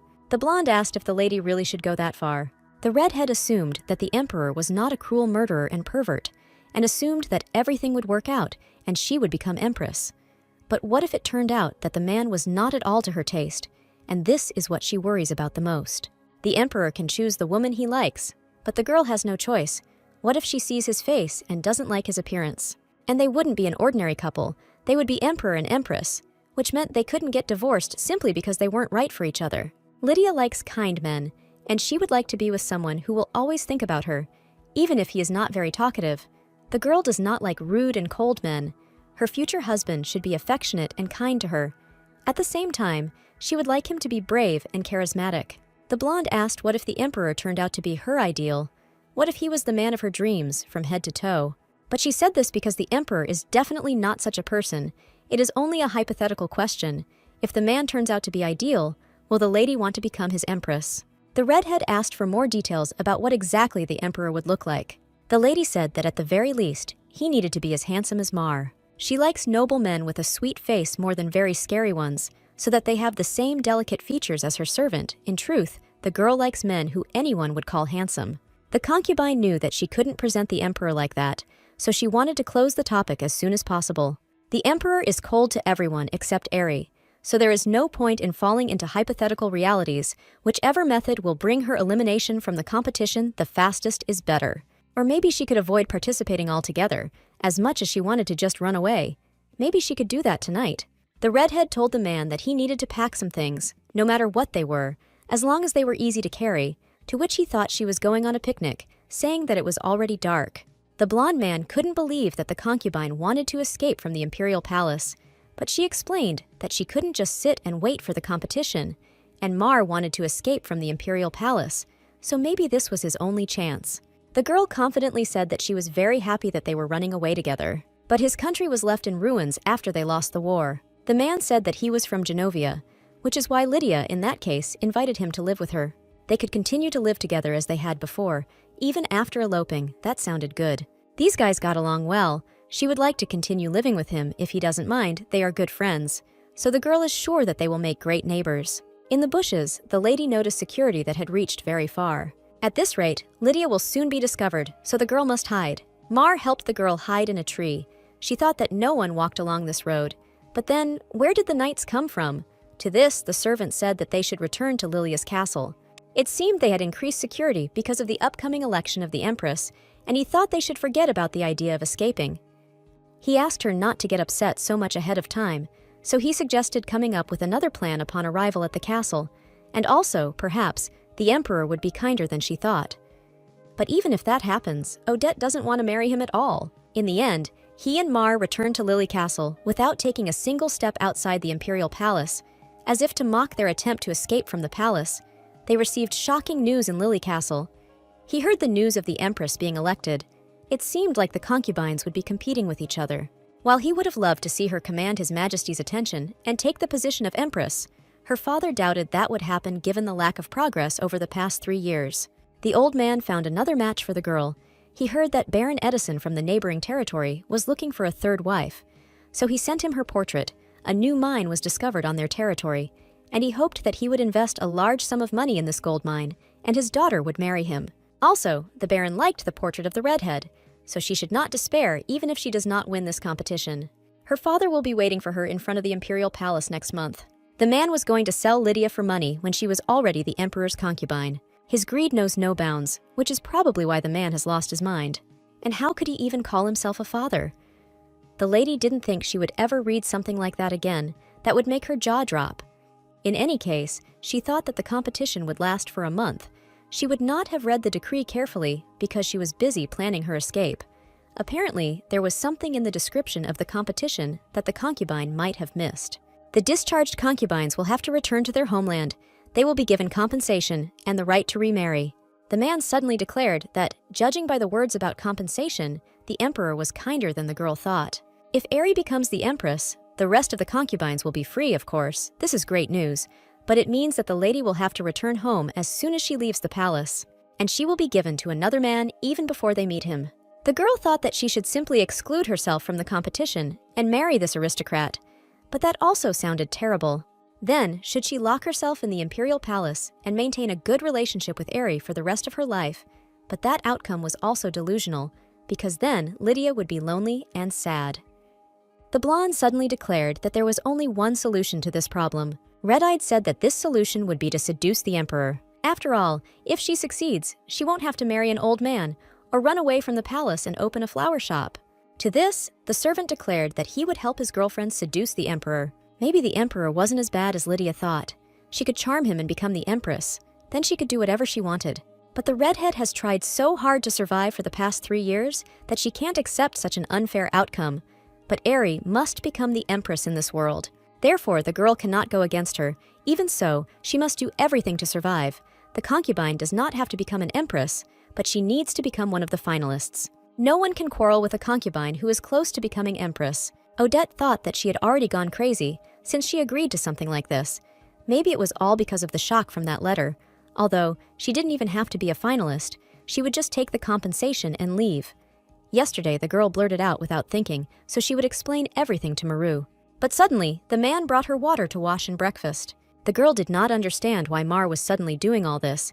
He woke her up and brought water with breakfast, as if he was waiting for her to wake up.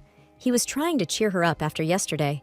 The redhead asked why the blonde was acting as if he was her servant, but he had said yesterday that he would help her become empress.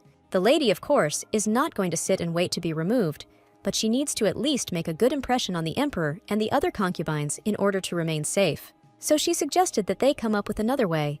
Why not just find a better family to marry? Or buy a small house that will be located far away, with his own money from the compensation, and live a quiet life, which Mar refused. No one knows the emperor better than the blonde man, so he is confident that she will become empress with his help.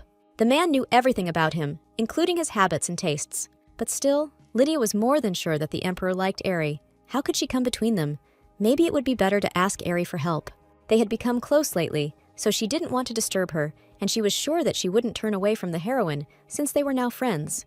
The lady kept saying that she would open a small business selling flowers with the money from the compensation, and she was sure that no one would try to do anything to her if she had Eri's support. In that case, the blonde asked what if the girl did not receive any compensation. Those who leave the competition at an early stage will not receive any compensation at all, but this was still written in the decree received.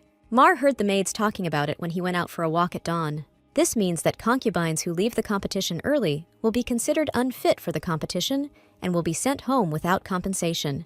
The girl will not have a penny left if she is kicked out of the palace, then she will not be able to open a business. But why does the man want the girl to marry the emperor so much? So Lydia asked what she would get out of it if she became empress. But as an empress, the lady will be able to protect her friend, and for the same reason, he will no longer have to secretly hide. In that case, she had to go through a few rounds at all costs, but I wondered if the emperor even liked other women. What if he threw everyone out of the competition except Eri at the very beginning?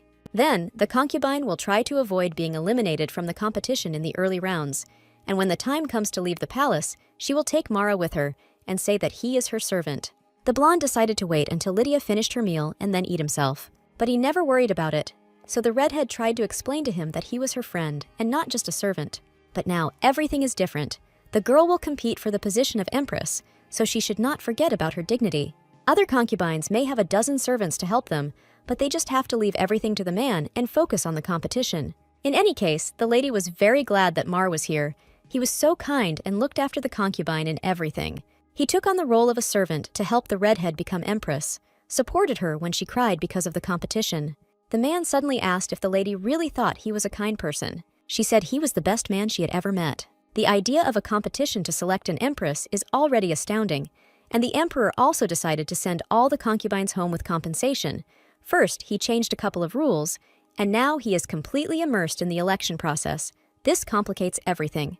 His Majesty's assistant has been acting as the emperor's assistant for a long time, but he is still a substitute.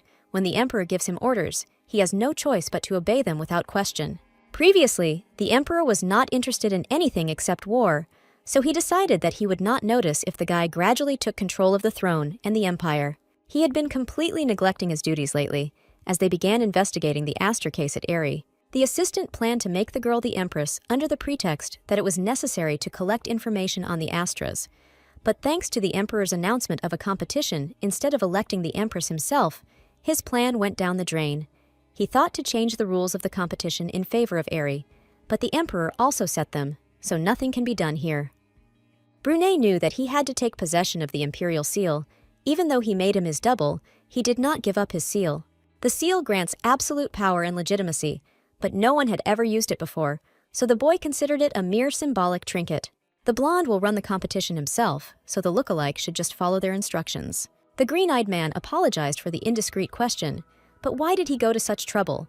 Wouldn't it have been better to find the preparation of the Aster extract through the remaining residents in Fairland as early as possible? But it will be a little easier to do this through the coronation of Aerie. There is no point in holding a competition, to which the emperor stated that he did not ask the opinion of his servant. Red-eyed ordered to extract information from her as soon as possible. He does not intend to tolerate scandalous rumors about himself and the Princess of Fairland any longer. And also, Geppetto asked him what he needed to do regarding the emperor's medicines. The blonde ordered to tell him that he would take care of it himself, to which the servant only bowed. His Majesty asked whether it was kindness when a person did everything so that another person did not have to lift a finger. He said that these were the duties of a servant.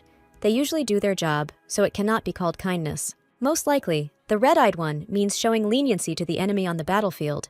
They won't have to lift a finger, because he himself will behead them with one movement. The man said that what the emperor described was more like care, but the other person might not like it, so you should make sure that he is comfortable with it. First, you should find out his opinion, stay calm, and treat him with care. He is probably asking about the easiest and fastest way to kill the enemy. The brunette asked to make sure that this person does not get hurt or feel bad, and also to try to make him happy. Also, he should take into account his wishes and keep them like a treasure. The blonde asked about the lady who loved people so much, whether it was necessary to always be so polite and kind. To this, the servant told her that one should never quarrel with her. The double was glad that this conversation was over, because he even thought that the emperor had guessed about his plan. Besides, he used military metaphors. The girl praised the tea that Mar prepared for her. The girl said yesterday that she wanted to eat raisin cookies, so the man made them too, saying that next time he would bake caramel cookies. From that day on, the blonde did many pleasant little things for the concubine. At first, she was uncomfortable, but she could not interrupt his efforts because he was pleased with himself. Before she had time to notice, her shame evaporated, and she began to get used to the fact that he was always there. It looked like Lydia Odette had a guest waiting outside. He said that this was the first invitation to the first stage of the competition, so you should read His Majesty's letter carefully and be prepared. The servant will return to escort the girl tomorrow night. The competition will consist of 3 rounds, where all the concubines will be tested to see if they are ready to become empresses. They will be graded according to their performance in their tasks, and half of them will be eliminated.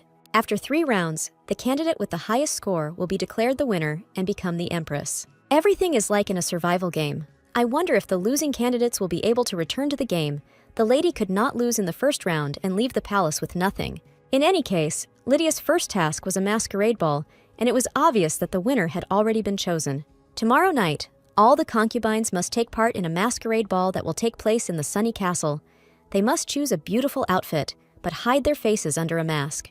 Didn't he make masks a requirement because he also chose the winner, since he wouldn't be able to recognize the identities of the concubines if they were wearing masks? Lydia thought so too, but no, he definitely made this condition. Considering Aerie's participation, it was obvious. Maybe they had a quarrel with the emperor. Then it was only a consequence of a lover's quarrel. It's not that the lady will try to attract the emperor's attention, but she will also give it her all. Still, something is fishy here. It's clear that Aerie will eventually become the empress. So why is the emperor holding this competition? He needs an excuse to crown her. But in the original story, she became the empress without any problems. Then, the concubine thought that she would find out the reason at the beginning of the competition. Now, the most important thing is to worry about passing the first round. The amount of compensation money will affect the redhead's status, so it is better to hold out until the last round. In this case, now she is aiming for second place, thinking about what dress to wear. The girl began to puzzle over what kind of dresses the emperor liked. The favorite color was black. Didn't the girl recently buy a black dress? Mar suggested wearing it. The emperor always wore black clothes when not on official occasions, so Mar thought he liked that color more than others, but he didn't think the emperor would like lighter shades more. Maybe he likes black clothes because bloodstains don't show up as well. Besides, he doesn't like to stand out. The official's husband is sure that he would prefer a discreet black dress to a bright white one. And the previous emperor wanted the same thing. He didn't want his son to attract attention. It sounds like there was some drama in the royal family's life that the concubine doesn't know about, and now she feels a little sorry for the emperor. Maybe he was not as cruel and scary as she thought. She couldn't believe that he had to wear black clothes at the behest of his own father. Maybe he just got used to this color and began to love black. Mar was the emperor's victim. He would probably be upset if she said that she felt sorry for his worst enemy. The girl felt a little sorry for the emperor after Mara's story, but in the end, he was still the emperor. But most of all, I felt sorry for the blonde. How much he wanted to take revenge on the emperor if he had collected such a huge amount of information about him. The ribbon on the redhead's dress had come a little loose, so she asked her servant to tie it. She was sure that the ribbon would look better if she untied it and tied it again. But he suddenly apologized and left, saying that he urgently needed to prepare dinner. The blonde wondered why the lady felt sorry for him, since no one had ever cared about him or pitied him. She is the first person in his life who cared about him. When the girls showed up at the masquerade, everyone started discussing the fact that the redhead was wearing a black dress. There hadn't been any tragic events in the empire recently, but she was still dressed in black, which was an interesting choice. Well, the dress was of the highest quality. Maybe it was some kind of trend that the other concubines didn't know about. The concubine thought that no one would notice her because of her low rank, but her black dress stood out too much. It seemed that people's perception of the color black was much more negative than she expected. Lydia saw a large crowd of people, thinking that something had happened. The reason for the crowd was Aerie, who was wearing a black dress like Lydia. In this world, black color symbolizes destruction, war, and death. Normally, people would never choose this color. Does this mean that Aerie also knows the emperor's favorite color? The 30th concubine doesn't know how she managed to get this information, but for now, it's best for her to avoid it. She hoped that the princess would not misunderstand her when she saw her dress. She was not trying to win the emperor's attention, but simply wanted to survive. Today's masquerade ball is the first stage of the competition. The concubines must wear masks and interact with aristocrats who also wear masks. Of course, behind the mask of one of the aristocrats, there will be an emperor, and he will choose those concubines who will pass to the next stage. Otherwise, the ball would be no different from an ordinary masquerade ball. Maybe it's because no one knows when and where the emperor will appear, but all the concubines are smiling. The outline of the 30th concubine's dress must look ominous. Everyone is slowly dividing into pairs, but no one approaches her. She felt like she was surprised on a blind date with no partner. On the other hand, it is immediately clear that Aerie is the main character of the novel. She is also wearing a black dress, but men are vying with each other to invite her to dance. The girl couldn't see his face because of the mask, but he had silver hair, just like the emperor. The lady was wondering whether she should even talk to him, since he should show her dress. She was the only one who hadn't been invited to dance yet. At this rate, she would stand in the corner of the hall the entire ball. Then she would definitely not be allowed to the next stage. A man approached her and asked her to dance with him if she didn't have a worthy partner yet. The other couples start dancing slowly to match each other's tempo, but the man starts dancing fast. The redhead asked him to slow down a bit, but he said that by dancing fast, she would stand out more than anyone else. It seemed to the stranger that the concubine wanted to attract attention to herself. She had interested others with her dress, and now he would help her with the next step. That was probably the reason why she was standing in the corner away from everyone, in a scary dress. There is no need to stand out even more. Since he understands the hidden motive of all the concubines, he decided that he would be a great match for the girl. The brunette understood the situation the concubines found themselves in. Although not all of them were ladies from prestigious families, the emperor clearly treated the lady with indifference. Their families may not be happy about it, but at least they will all have the opportunity to remarry. The redhead realized that this man had been looking for a woman for himself from the very beginning, but the concubines were the daughters of rich families. After leaving the palace, they would receive huge amounts of compensation. It was clear as day that he was trying to find a suitable concubine and marry her after the first round was over. The lady suddenly shouted that the stranger was mistaken because she was not going to marry him. They say that beautiful women refuse gentlemen 3 times. This turned out to be true, but considering that she was rejecting one and only suitor. The lady asked him to let her go, but the man just laughed, saying that she was rejecting him for the 3rd time, so all she had to do was accept his offer. The aristocrat immediately ran away when he saw Mara standing behind the girl. The emperor extends his hand to the concubine and appears to invite her to dance. To this, she only said that she was a little tired because the dance with those aristocrats had exhausted her considerably, so she would not like to repeat the sad experience. Even so, she needs to get close to the emperor and make a good impression on him. But suddenly, she saw that the emperor was dancing with Eri, and they saw no one but themselves. But didn't this black dress embarrass him? But still, the blonde did not look like the former aristocrat. It seems that the concubine has no other choice. She can't leave the competition without getting even a centimeter closer to the emperor. If this guy behaves the same way as last time, then she will step on his foot with her heel and run out of the hall. This man danced simply amazingly, which surprised Lydia very much. Odette called him Lord, asking his name. She didn't understand why he was silent. Did he really want to seem mysterious? Anyway, it was funny. Even though she had never met him before, she felt strangely comfortable with him. But suddenly, the red-haired girl asked how Mar got here. The red-eyed man suddenly asked how the concubine recognized him. She said that the man had long, beautiful fingers, and his second and fourth fingers were equally long, and they also had calluses, most likely from using a sword. The blonde was shocked, because the girl actually recognized him by looking only at his hands. But Lydia always thought they were beautiful. Now she can recognize him, regardless of his clothes. But the blue-eyed girl asked how he got here and what if he was caught. The man said that one aristocrat gave him his invitation, and since he was wearing a mask, no one would be able to recognize him. This meant that her friend had intimidated some aristocrat with a dagger. He could have simply waited for Lydia in Lilia's castle, but for some reason he decided to take such a dangerous action. But still, it was the easiest way to get into the ball, and that freak ran away as soon as he scared him. They will both end up in prison if anyone reports them to the knights. But the girl doubts that Mar will listen to her, even if she explains everything, so she simply asked to return to Lilia's castle after this dance. The blonde wanted to stay, saying that he promised that he would obey. But if anyone finds out that Mar pretended to be an aristocrat and snuck in there, then he will be in danger. The redhead saw no other way out. She would let him stay a little longer and then tell him to return to the castle. The girl said that they had to dance to avoid suspicion, and that the man had to return to the castle before it was too late. It was time for him to return to Lily's castle. If he lingered here, he might be exposed. The emperor might recognize Mara, despite the mask on his face.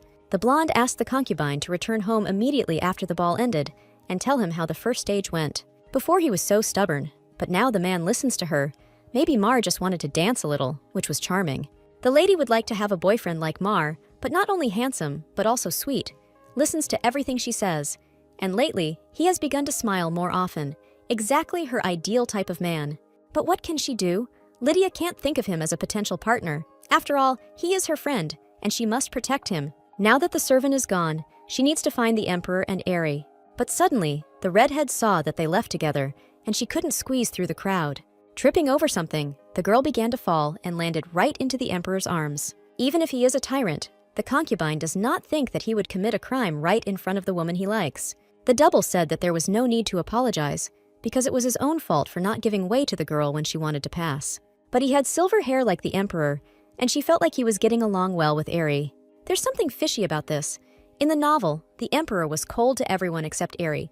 He started from scratch after he fell in love. Or maybe he's just pretending to be kind so people don't discover his identity. The girl had no idea, but she didn't think he was angry with her, and she accomplished her task. Redhead has already done everything she could, so nothing can be changed, even if she tries hard. After Mara, no one else invited her to dance, and the lady did not have time to notice how the masquerade ball came to an end. Usually, the highest-ranking guests leave the hall first, according to palace regulations. But because all the guests hid their identities at the ball, the male aristocrats who were not participating in the competition left first, after which the concubines themselves left. Everyone has worked well, and the results will be delivered to the castles to the concubines, so it is worth returning to your place and waiting for an answer. After tonight, half of the concubines will leave the imperial palace. The redhead dressed according to imperial tastes, which means she should pass. But she was still worried.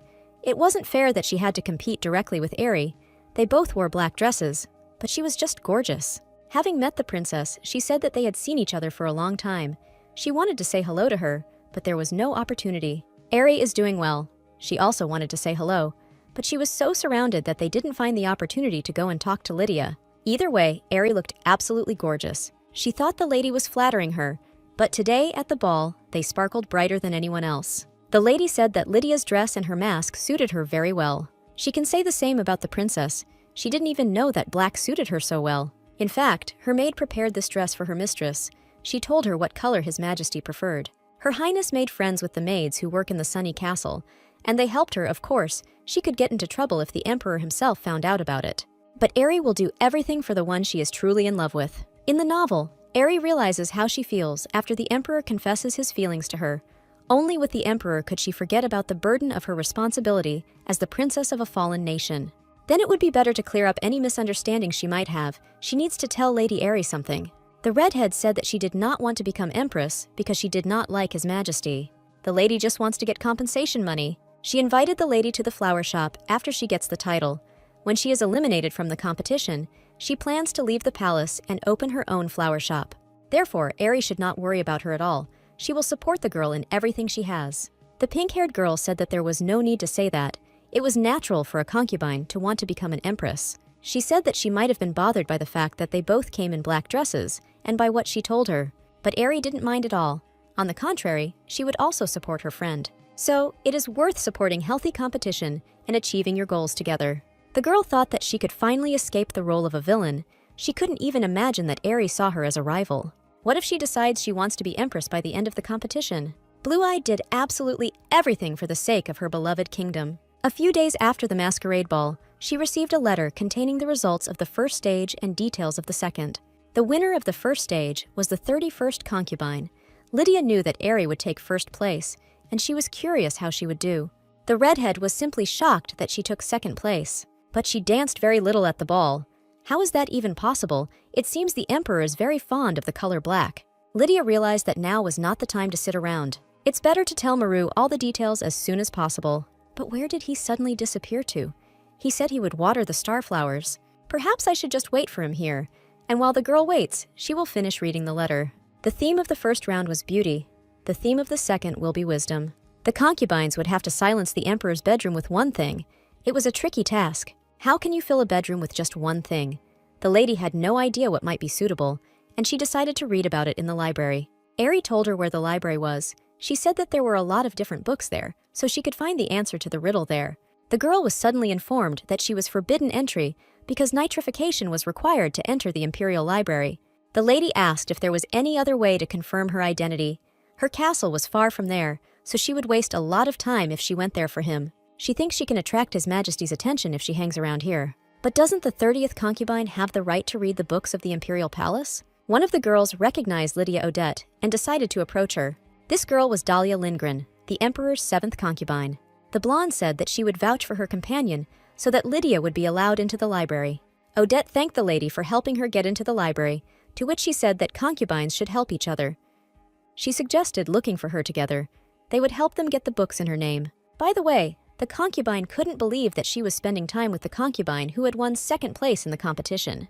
The concubine who won first place was already quite famous to many, but there was very little information about them, so she was interested to know what kind of person she was. The blonde loves cute birds more than anything in the world, but the Imperial Palace has forbidden them to be kept in the castle. So he doesn't care whether she wins the concubine competition or gets kicked out of the Imperial Palace. The problem is that her father won't forgive her if she deliberately loses the competition. It is not surprising that the redhead has recently stopped seeing birds. It was a pity, but it seems that the starflowers are no longer in any danger. The Imperial Palace is so cold. How could they throw out all those cute birds? Lydia even said that they looked like statues. Dahlia was charming. She thought that they got along well with her.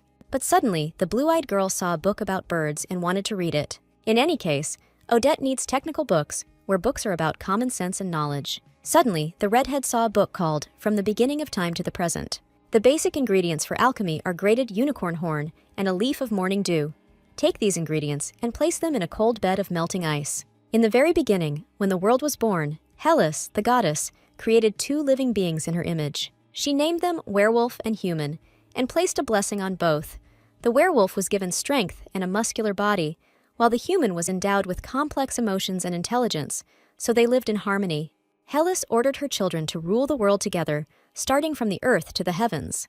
The werewolf was like a wild wolf and used brute force to keep everything under control, while the human was more emotional and relied on intellectual abilities, so the earthly creatures sided with the rule of the human.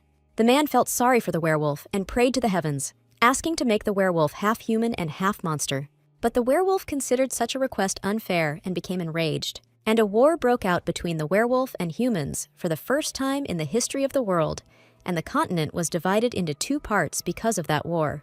The redhead was so carried away by the myth about the creation of the world that she was reading that she did not notice how the sun set behind the horizon, and it was time to leave the library. As for the rest of the story, she decided to read it after borrowing books from the next.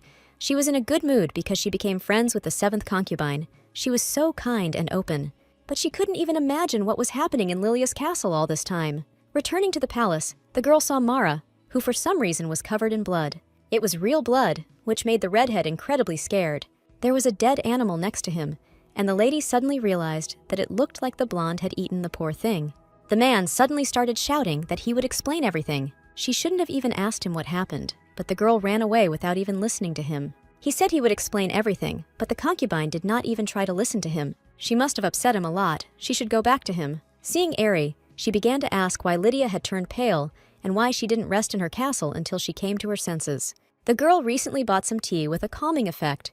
Just when she thought she wanted to have a cup of it, it appeared right in front of her.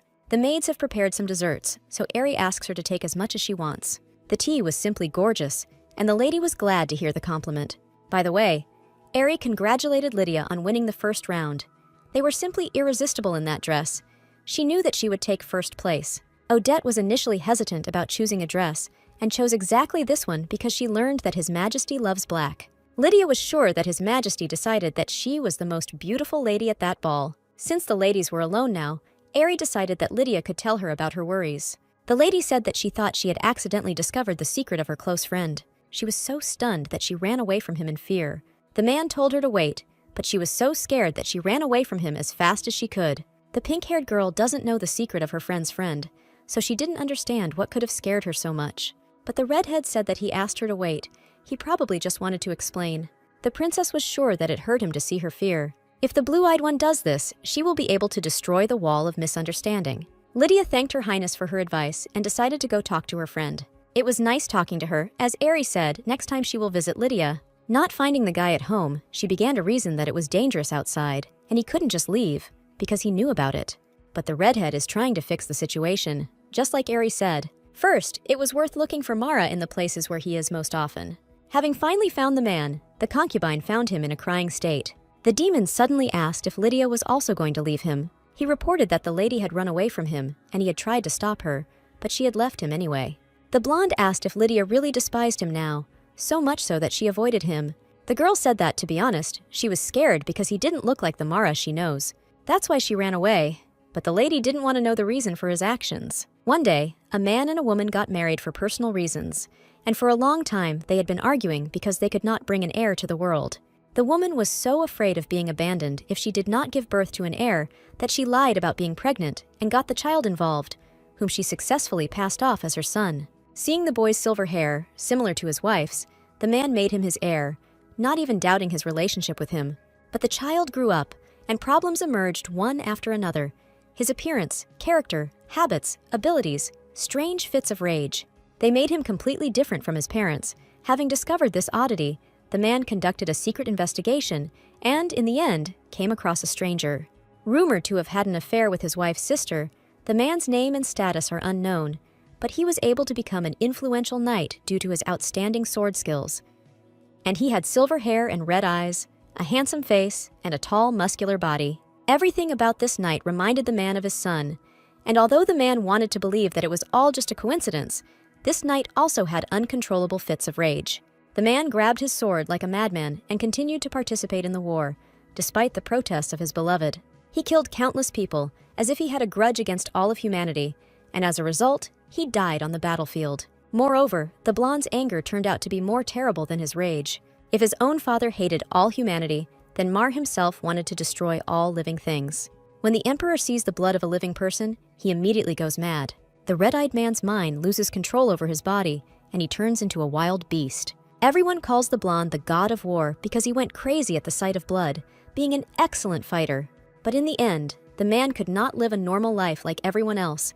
Starting from the first manic attack, he becomes too fierce if he does not shed someone's blood. Mar could only stop his terrible attacks by drinking the blood of a freshly killed animal. Although it was a temporary solution, the blood suppressed the rage in the blonde, keeping the emperor from the desire to shed human blood. But he couldn't change what he had already done, and as a result, his father stopped seeing him as his son. He became angry when he thought his mother had cheated on him with her sister's lover. The man found it humiliating that royal blood was mixed with the dirty blood of a knight. So when Mar grew up, he sent him to the battlefield. He said it was the only place where my filthy blood would do any good, and that he must kill until his muscles ached and his heart ran cold. The blonde spilled the blood of others while he waited for his death and drank blood to survive. It could not be said that his words were not true. The emperor suddenly asked if Lydia could be with a monster like him. The girl said that the guy can't do anything about his condition, and besides, he forces himself to drink blood so as not to hurt people.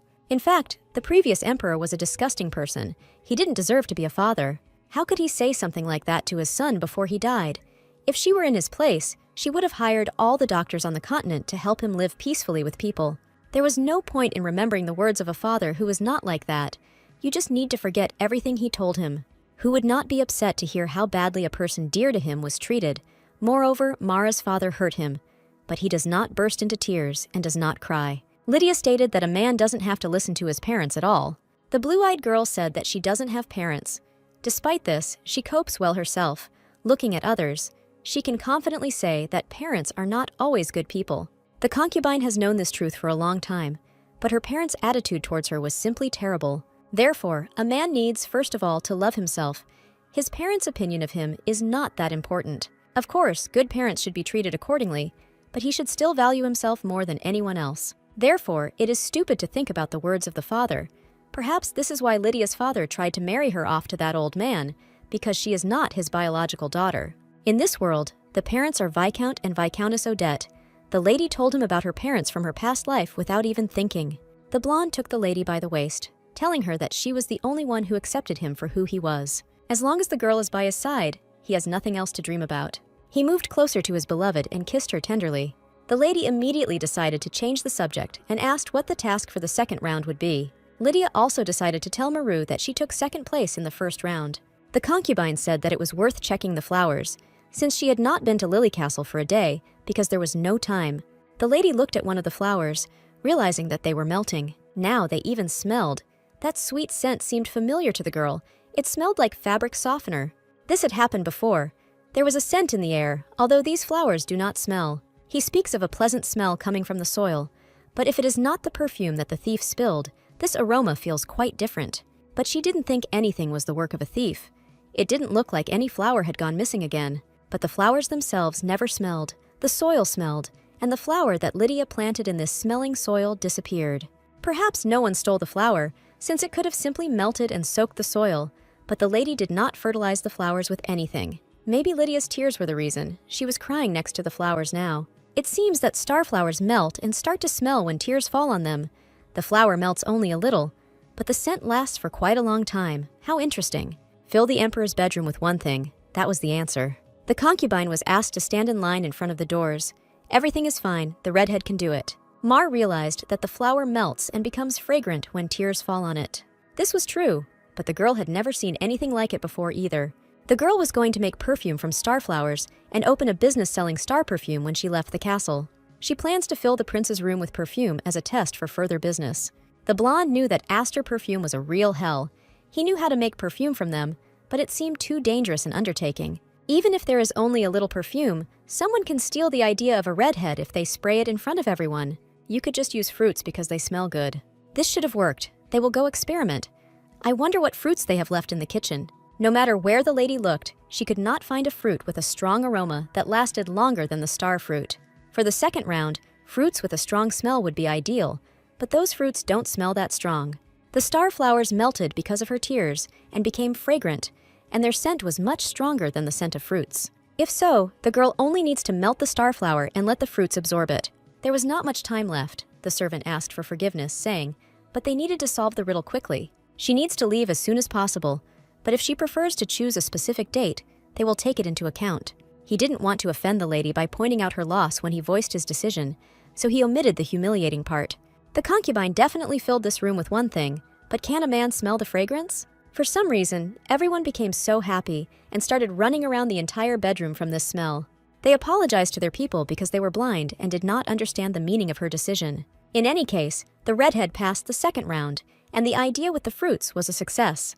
The second person who was able to solve the riddle the fastest was, of course, Aerie. She used a candle, but apparently the judge was more picky than expected, and she had to convince them that the solution was suitable for the task at hand. Of course, she did not despair, and proved admirably that her solution was suitable for the second round.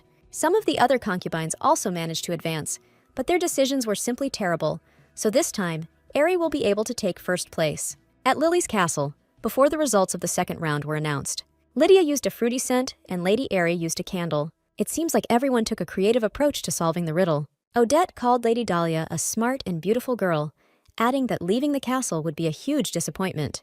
The blonde had never been interested in being the emperor's concubine anyway, so she wasn't too upset. Although the concubine is very upset that she will not be able to see each other anymore, but they can still see each other even after the lady leaves the castle. But in fact, the blonde plans to move to the kingdom of Vitra. The blue-eyed girl asked if the girl was moving there against her will. But is this possible? The Lindgren house is one of the most famous houses of high society in the entire empire. Lydia does not think that the imperial palace will simply allow her to do something like this. High society aristocrats cannot move to other countries on principle, but they make exceptions for them because her father is marrying an aristocrat from Atri. Besides, he has many merits for the empire. At the moment, he has no heir, so the imperial palace approved their move. In any case, the girl will leave the imperial palace, and for now, she does not plan to live independently, so she decided that she would simply go with her father. The redhead sheepishly stated that she was sure that they would be able to meet again. She is an upper-class aristocrat, so she may go to the kingdom of Vitra to see Lydia once the competition to choose the empress is over. The concubine will be able to go there as a traveler, or even move there like her. It might take some time, but the blonde is sure that they will meet again, just like Odette said. Moreover, the kingdom of Vitra is not that far away. Therefore, there is no need to be too upset. It would be such a pity if Lydia's pretty face would darken the sadness throughout the entire tea party. The lady would tell the servant to make some more tea from the leaves she had brought. She hoped that the redhead would enjoy their last tea party to the fullest. She never thought that Lady Dahlia would leave so soon. This made the girl sad. But the lady thought that she would stay at least until the third round. She was her first friend in this place, besides Aerie. All the concubine could think about when she left the castle and opened her shop in the capital.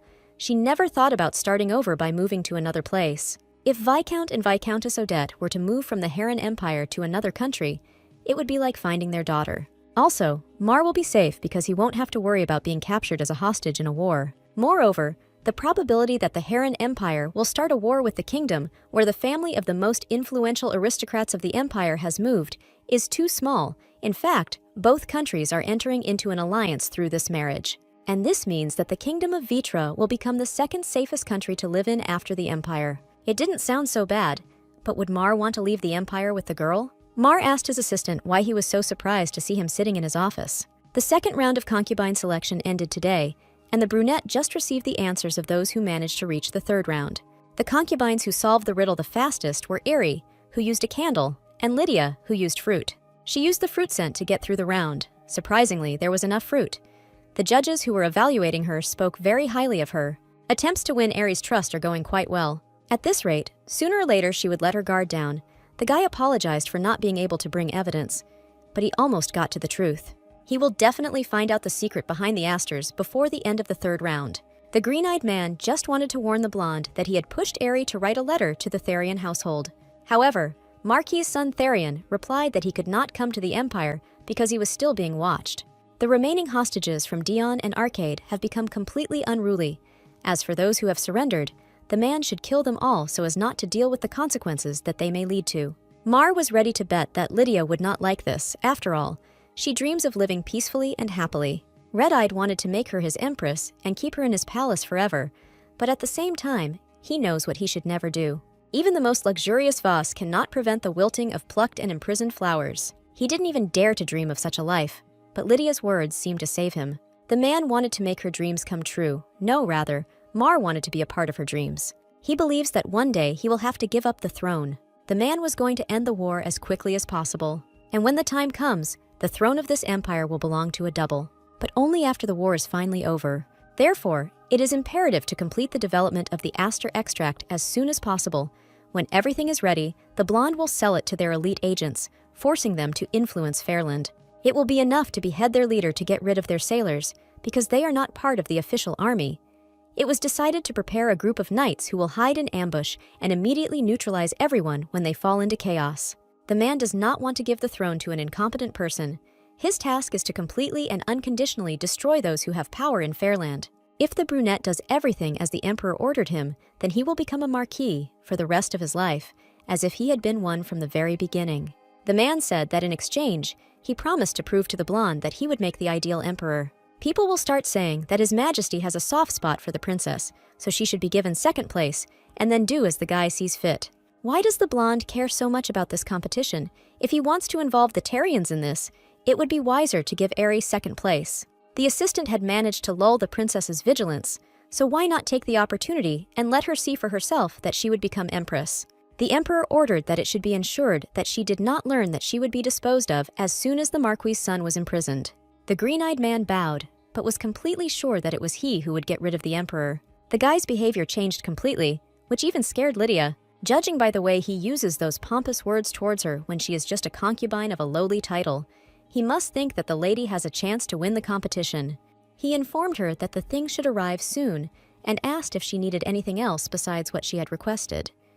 He had barely looked at the redhead during the first round, and now he wanted to please her so much. The results of the third round will be announced as soon as it is over, and when the winner is chosen, the coronation will take place on the same day. Therefore, each of the 7 candidates will receive the empress's dress. This is necessary so that everyone is ready for the coronation on the same day, because no one knows who will ultimately become empress. It will be strange to see all the candidates in the same coronation dresses when only one of them will become empress. The girl told Maru that she had once again taken second place. She didn't know how the third round would go, but at least she didn't have to worry anymore about being left without money and dying of hunger. In any case, you can't know anything for sure without seeing the results. Someone might have had a better idea than Lydia's, Lady Aerie for example, would never have thought of using light.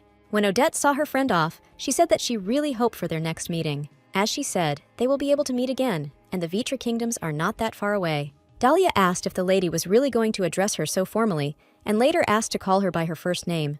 The redhead nodded and promised that someday she would visit the kingdom of Vitra. Dahlia promised to give her friend a bunch of glass items, so she should come.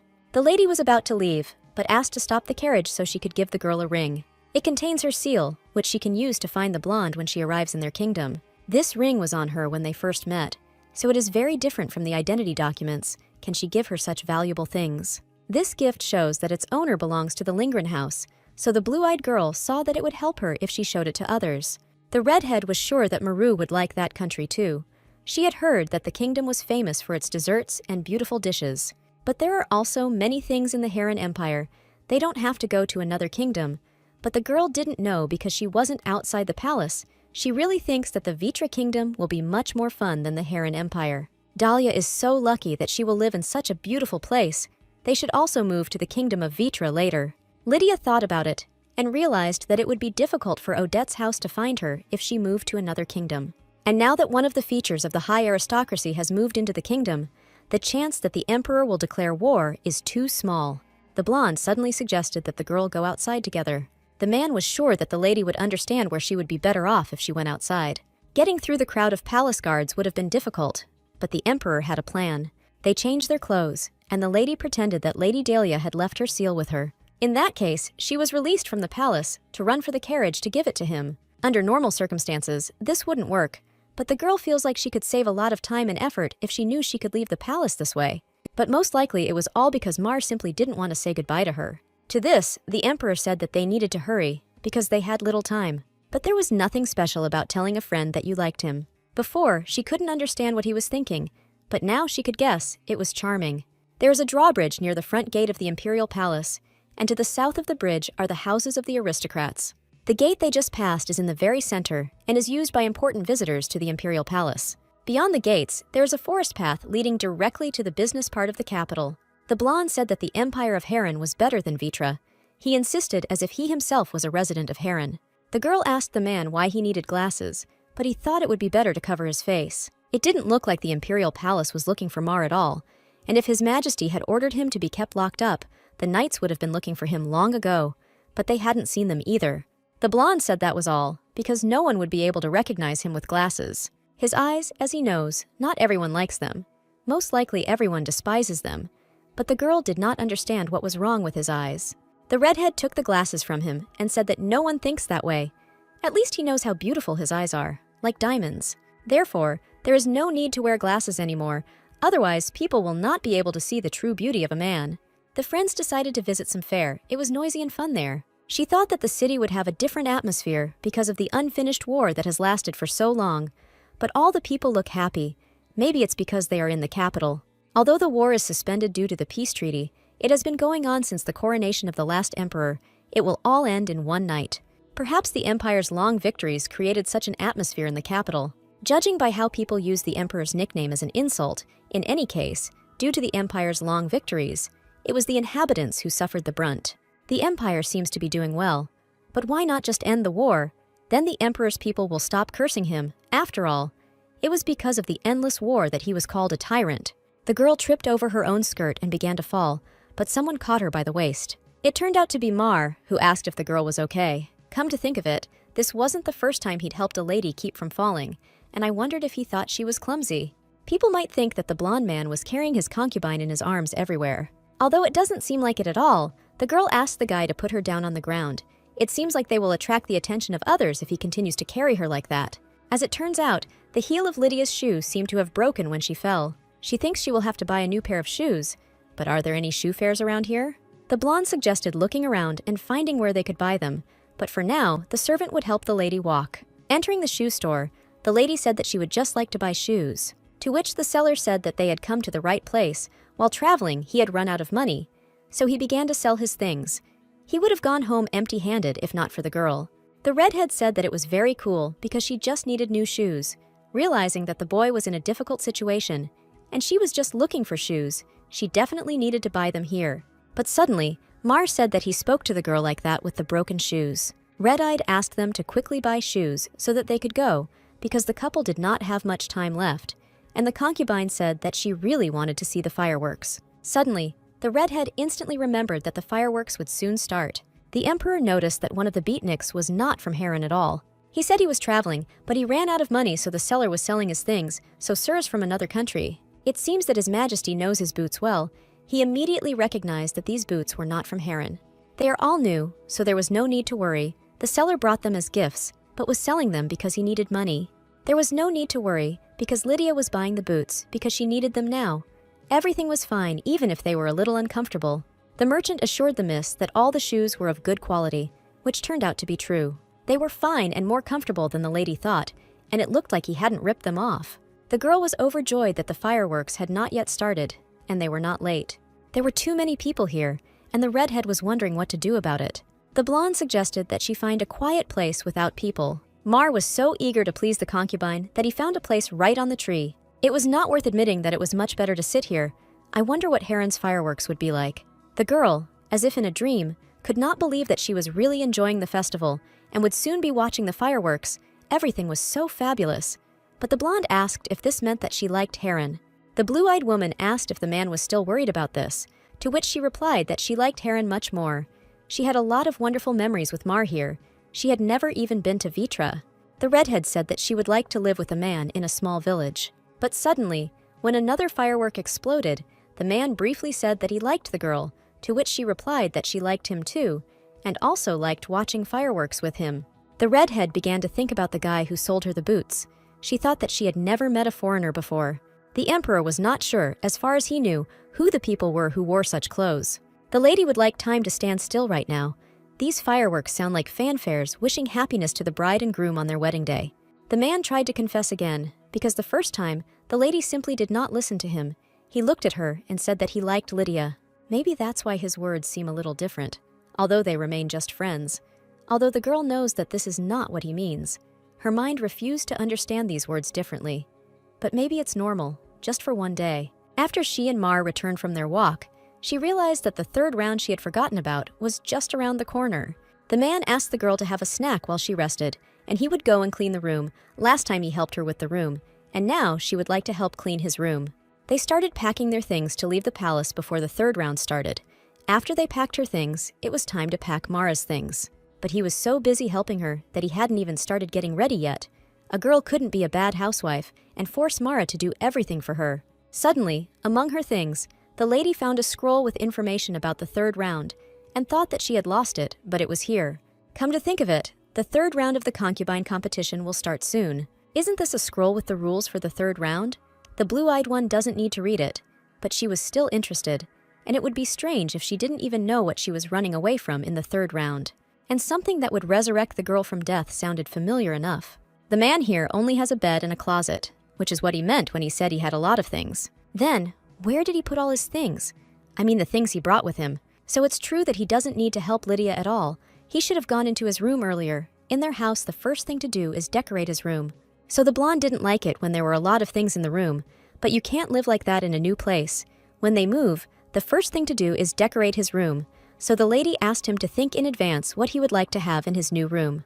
The concubine will receive a huge amount of compensation, so she will be able to buy him whatever she wants. If the third round goes well, will the girl be able to get more money? In the third round, it was written that something would save, something would kill, and something would resurrect from death.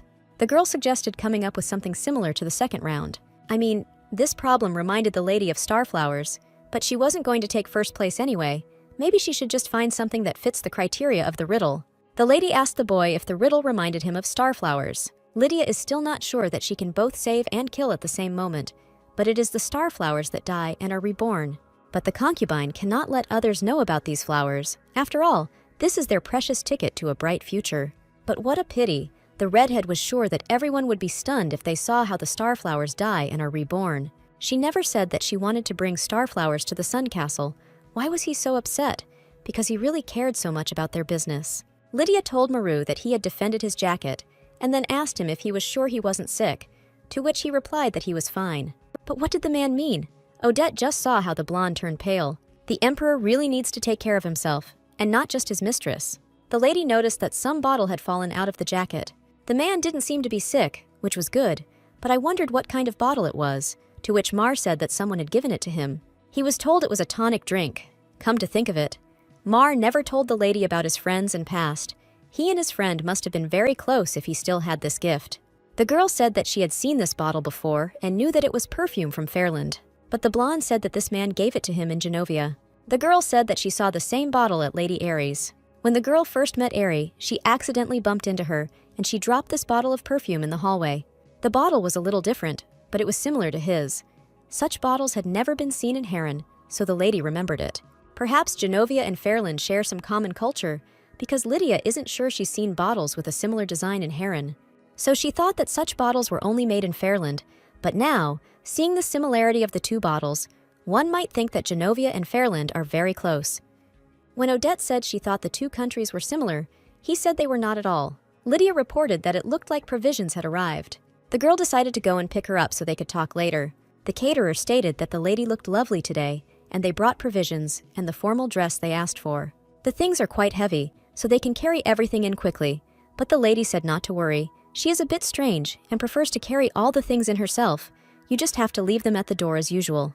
But the thing was, they brought an expensive formal dress this time, so they had to carry it in themselves. Perhaps Mar is in that room upstairs now. It's worth making sure that guests don't go near the room. The lady noticed pickled ginger among the provisions. She must make excellent tea from it. Finally they leave, and they are so easy to get angry. The girl was right, who sold her the boots a few days ago at the fair. So Lydia was a concubine. I mean, the seller suspected that she was an unusual woman, but he never thought that concubines could leave the castle. But she knows that the final round of the Empress's competition is about to begin. They were short of workers, so they needed new people. He looked devoted, so the man didn't expect him to leave the girl for even a minute. The brunette was happy to meet his customer, but he had some business to take care of, so he would leave her. He's probably too busy. It looks like the girl kept him too long. The lady seemed like a good person, so he wished her peace and prosperity for many years to come. When she entered Mara's room, she noticed that his closet was still not cleaned out. The concubine didn't understand where her friend had disappeared to. He had simply disappeared in the middle of packing his things. He also left the windows open. She is sure she told him to stop climbing through the windows. Lydia saw the energy drink that Maru's friend gave him. An order was received to take the 31st concubine into custody and lock her up in prison. If she resisted, she would be killed on the spot, so the guard advised her to cooperate if she wanted to live. The girl screamed that she couldn't believe it and asked them to talk to His Majesty. She didn't understand why the Emperor was doing this to Aerie. It didn't make any sense, because Lydia thought they were in love. The lady understood that she could not sit and watch silently, of course. This was no longer the story that the heroine knew. She understood that she could not sit and watch such an outcome of the plot. But even Eri, the best candidate for the role of Empress and the favorite of the Emperor, was suddenly captured. So what can a helpless concubine like Eri do? Lydia was angry at her own hopelessness, as if she had returned to where she had been 3 years ago, when she could do nothing. The concubine needs to return to Lilia's castle. Maybe Mar has already returned. Seeing Mara, the girl asked where he had been, and if everything was okay, she said that it was the bottle that she had, and then changed the subject to Lady Eri. The man told about the uprising in Fairland. So the blonde needs to go there. She couldn't understand why, because it was somehow connected with Genovia. The redhead asked him not to go anywhere, because there were many people in Genovia besides him. The emperor hugged the girl and said that it would not take long. The lady begged the man not to go anywhere because she was afraid to be alone. The red-eyed man wiped away someone else's tears with his finger and asked to give him 3 days to wait for him. The servant gave Lydia some object and said that by looking at it, she could remember him. It was the royal seal, which had his blood in it, so it, a part of him, if you keep it, the man will return in 3 days. Mar said that he would come back, so the girl believes in him. First, she needed to pack the redhead's things. Mar might return earlier than he said, since he was from Genovia. It was not safe for him to stay here. She would prepare all the things so that they could leave the castle as soon as he returned. Some clothes, some starflowers that the concubine had collected, the signet ring that Dahlia had given him, and the ring that Mar had given her. The redhead made a pendant out of it so she wouldn't lose it. She wants to sleep so much. Maybe it's because it's very late. It was impossible to sleep. She needs to finish packing. But suddenly, Eri woke the girl up, asking her to get up quickly. The redhead asked how the pink-haired girl got here and how they let her go. It didn't matter because the lady needed to leave right now. Because of her, she could be in danger, and Eri won't let that happen. Blue Eyes looked at Lydia and asked her to run away with her to Fairland. She did not understand what the concubine meant, what happened between her and His Majesty, because he believes that Fairland started the rebellion. Odette said she didn't know how to help, but she would try her best. The lady said that His Majesty was ruthless and knew no mercy, and they should escape before he found out about everything. If the princess remains in Heron, they might execute her. The girl returns back to Fairland to fight against the Heron Empire. The princess offered to run away with her, because if she stayed here, she would also be drawn into the war. The ruthless emperor will remember what happened at the ball and use their friendship against them. Lydia doesn't remember all the details, but she will still remember the main storyline. Even if we put aside the competition to choose the Empress, she could at least understand if the development of the novel was slower, but the uprising completely changes the plot of the novel. This meant that the whole story would end in complete disaster. They had little time, so they had to hurry, but Odette couldn't escape. Red can't leave yet. They are, of course, good friends, but she is from Heron and has no connection with Fairland, so she didn't think that His Majesty would immediately switch to her. Her escort had to leave urgently to take care of some business. He promised to return in 3 days, so the girl cannot leave until then. Eri said that if he left the palace, then most likely he will not be able to return. As soon as the war begins, the security will be strengthened. The concubine's escort will not be allowed back. The lady felt sorry. He was really important to her, and she couldn't just leave him like that. And she can't leave her here all alone. Eri will help find her escort, so it's still worth going with her. Perhaps it will be safer to meet him outside the Imperial Palace. In fact, maybe Eri is right. It's probably dangerous to wait for Mara in the Imperial Palace. Lydia heard that Mara was heading to Genovia, since that's where he was from. But suddenly, the Emperor appeared from behind, who declared that he himself could find him. Princessa said that everything was fine and he could be trusted, so just rely on her and go with them. Outside the castle stood a shoe seller who was waiting for His Majesty. He was in the same carriage with this tyrant emperor. He had to be careful not to upset him, otherwise it would be bad. The lady heard the clanking of armor. There were Imperial guards outside. They are about to leave the Imperial Palace through the main gate where the guards are standing. They were not informed that a carriage would be leaving at this time, to which the writer stated that it was confidential, so he was told to be as careful as possible. He said that he was not warned. Judging by their clothes, they were from the Palace of the Sun. Lydia thought that the Emperor should have dealt with this from the very beginning. But suddenly, the Emperor asked if he really needed permission to leave his own palace. They ordered the gates to be opened. If life is dear, it is better for her to remain silent about this, even in her grave. Eri guessed that Lady Lydia was very scared. The lady asked forgiveness for the late greeting of His Majesty. She forgot to greet him because she was completely confused, and now she's afraid that she made him angry. But the princess only asked the lady not to do it again. The man said he wanted to apologize for doing it later, but he wanted to introduce himself properly. The brunette removed his veil and said that his name was James Genovia, and he was the last member of the royal family of the Kingdom of Genovia. He said that he was not the real emperor of the Heron Empire. He only played this role due to certain circumstances. It was impossible. He attended the welcoming ball, met with Aerie in secret, and was at the competition to select the empress. Although, if you remember, he treated her with respect and did not at all look like a tyrant. It was hard to believe, but it was the real truth. The princess said that he was telling the truth. She also knew that he was not the real emperor. This was only to hide the fact that he was not the real emperor, since they did not know at what moment he might be watching them. It makes sense that she was simply afraid of the emperor's attention, of course, but they definitely reach for the stars in the novel, even if the plot has recently begun to deviate a little from the original. In the beginning, the story was exactly as Lydia remembered. So, when could the substitution of the emperor have occurred, if during the meeting with Aerie, it was no longer he? How could his double say the same words as the real emperor in the book?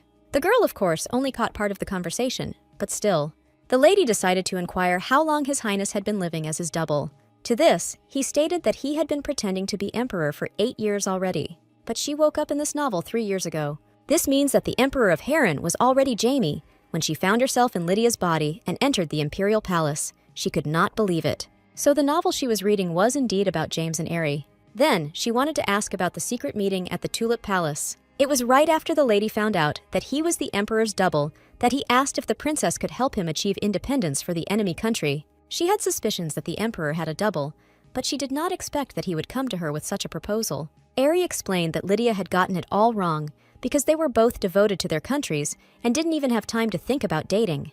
They are getting further and further away from a happy ending. All she has to do is complete the final round and marry the emperor. The emperor of the Heronian Empire. The tyrant who is supposed to be the protagonist of the novel, not his double.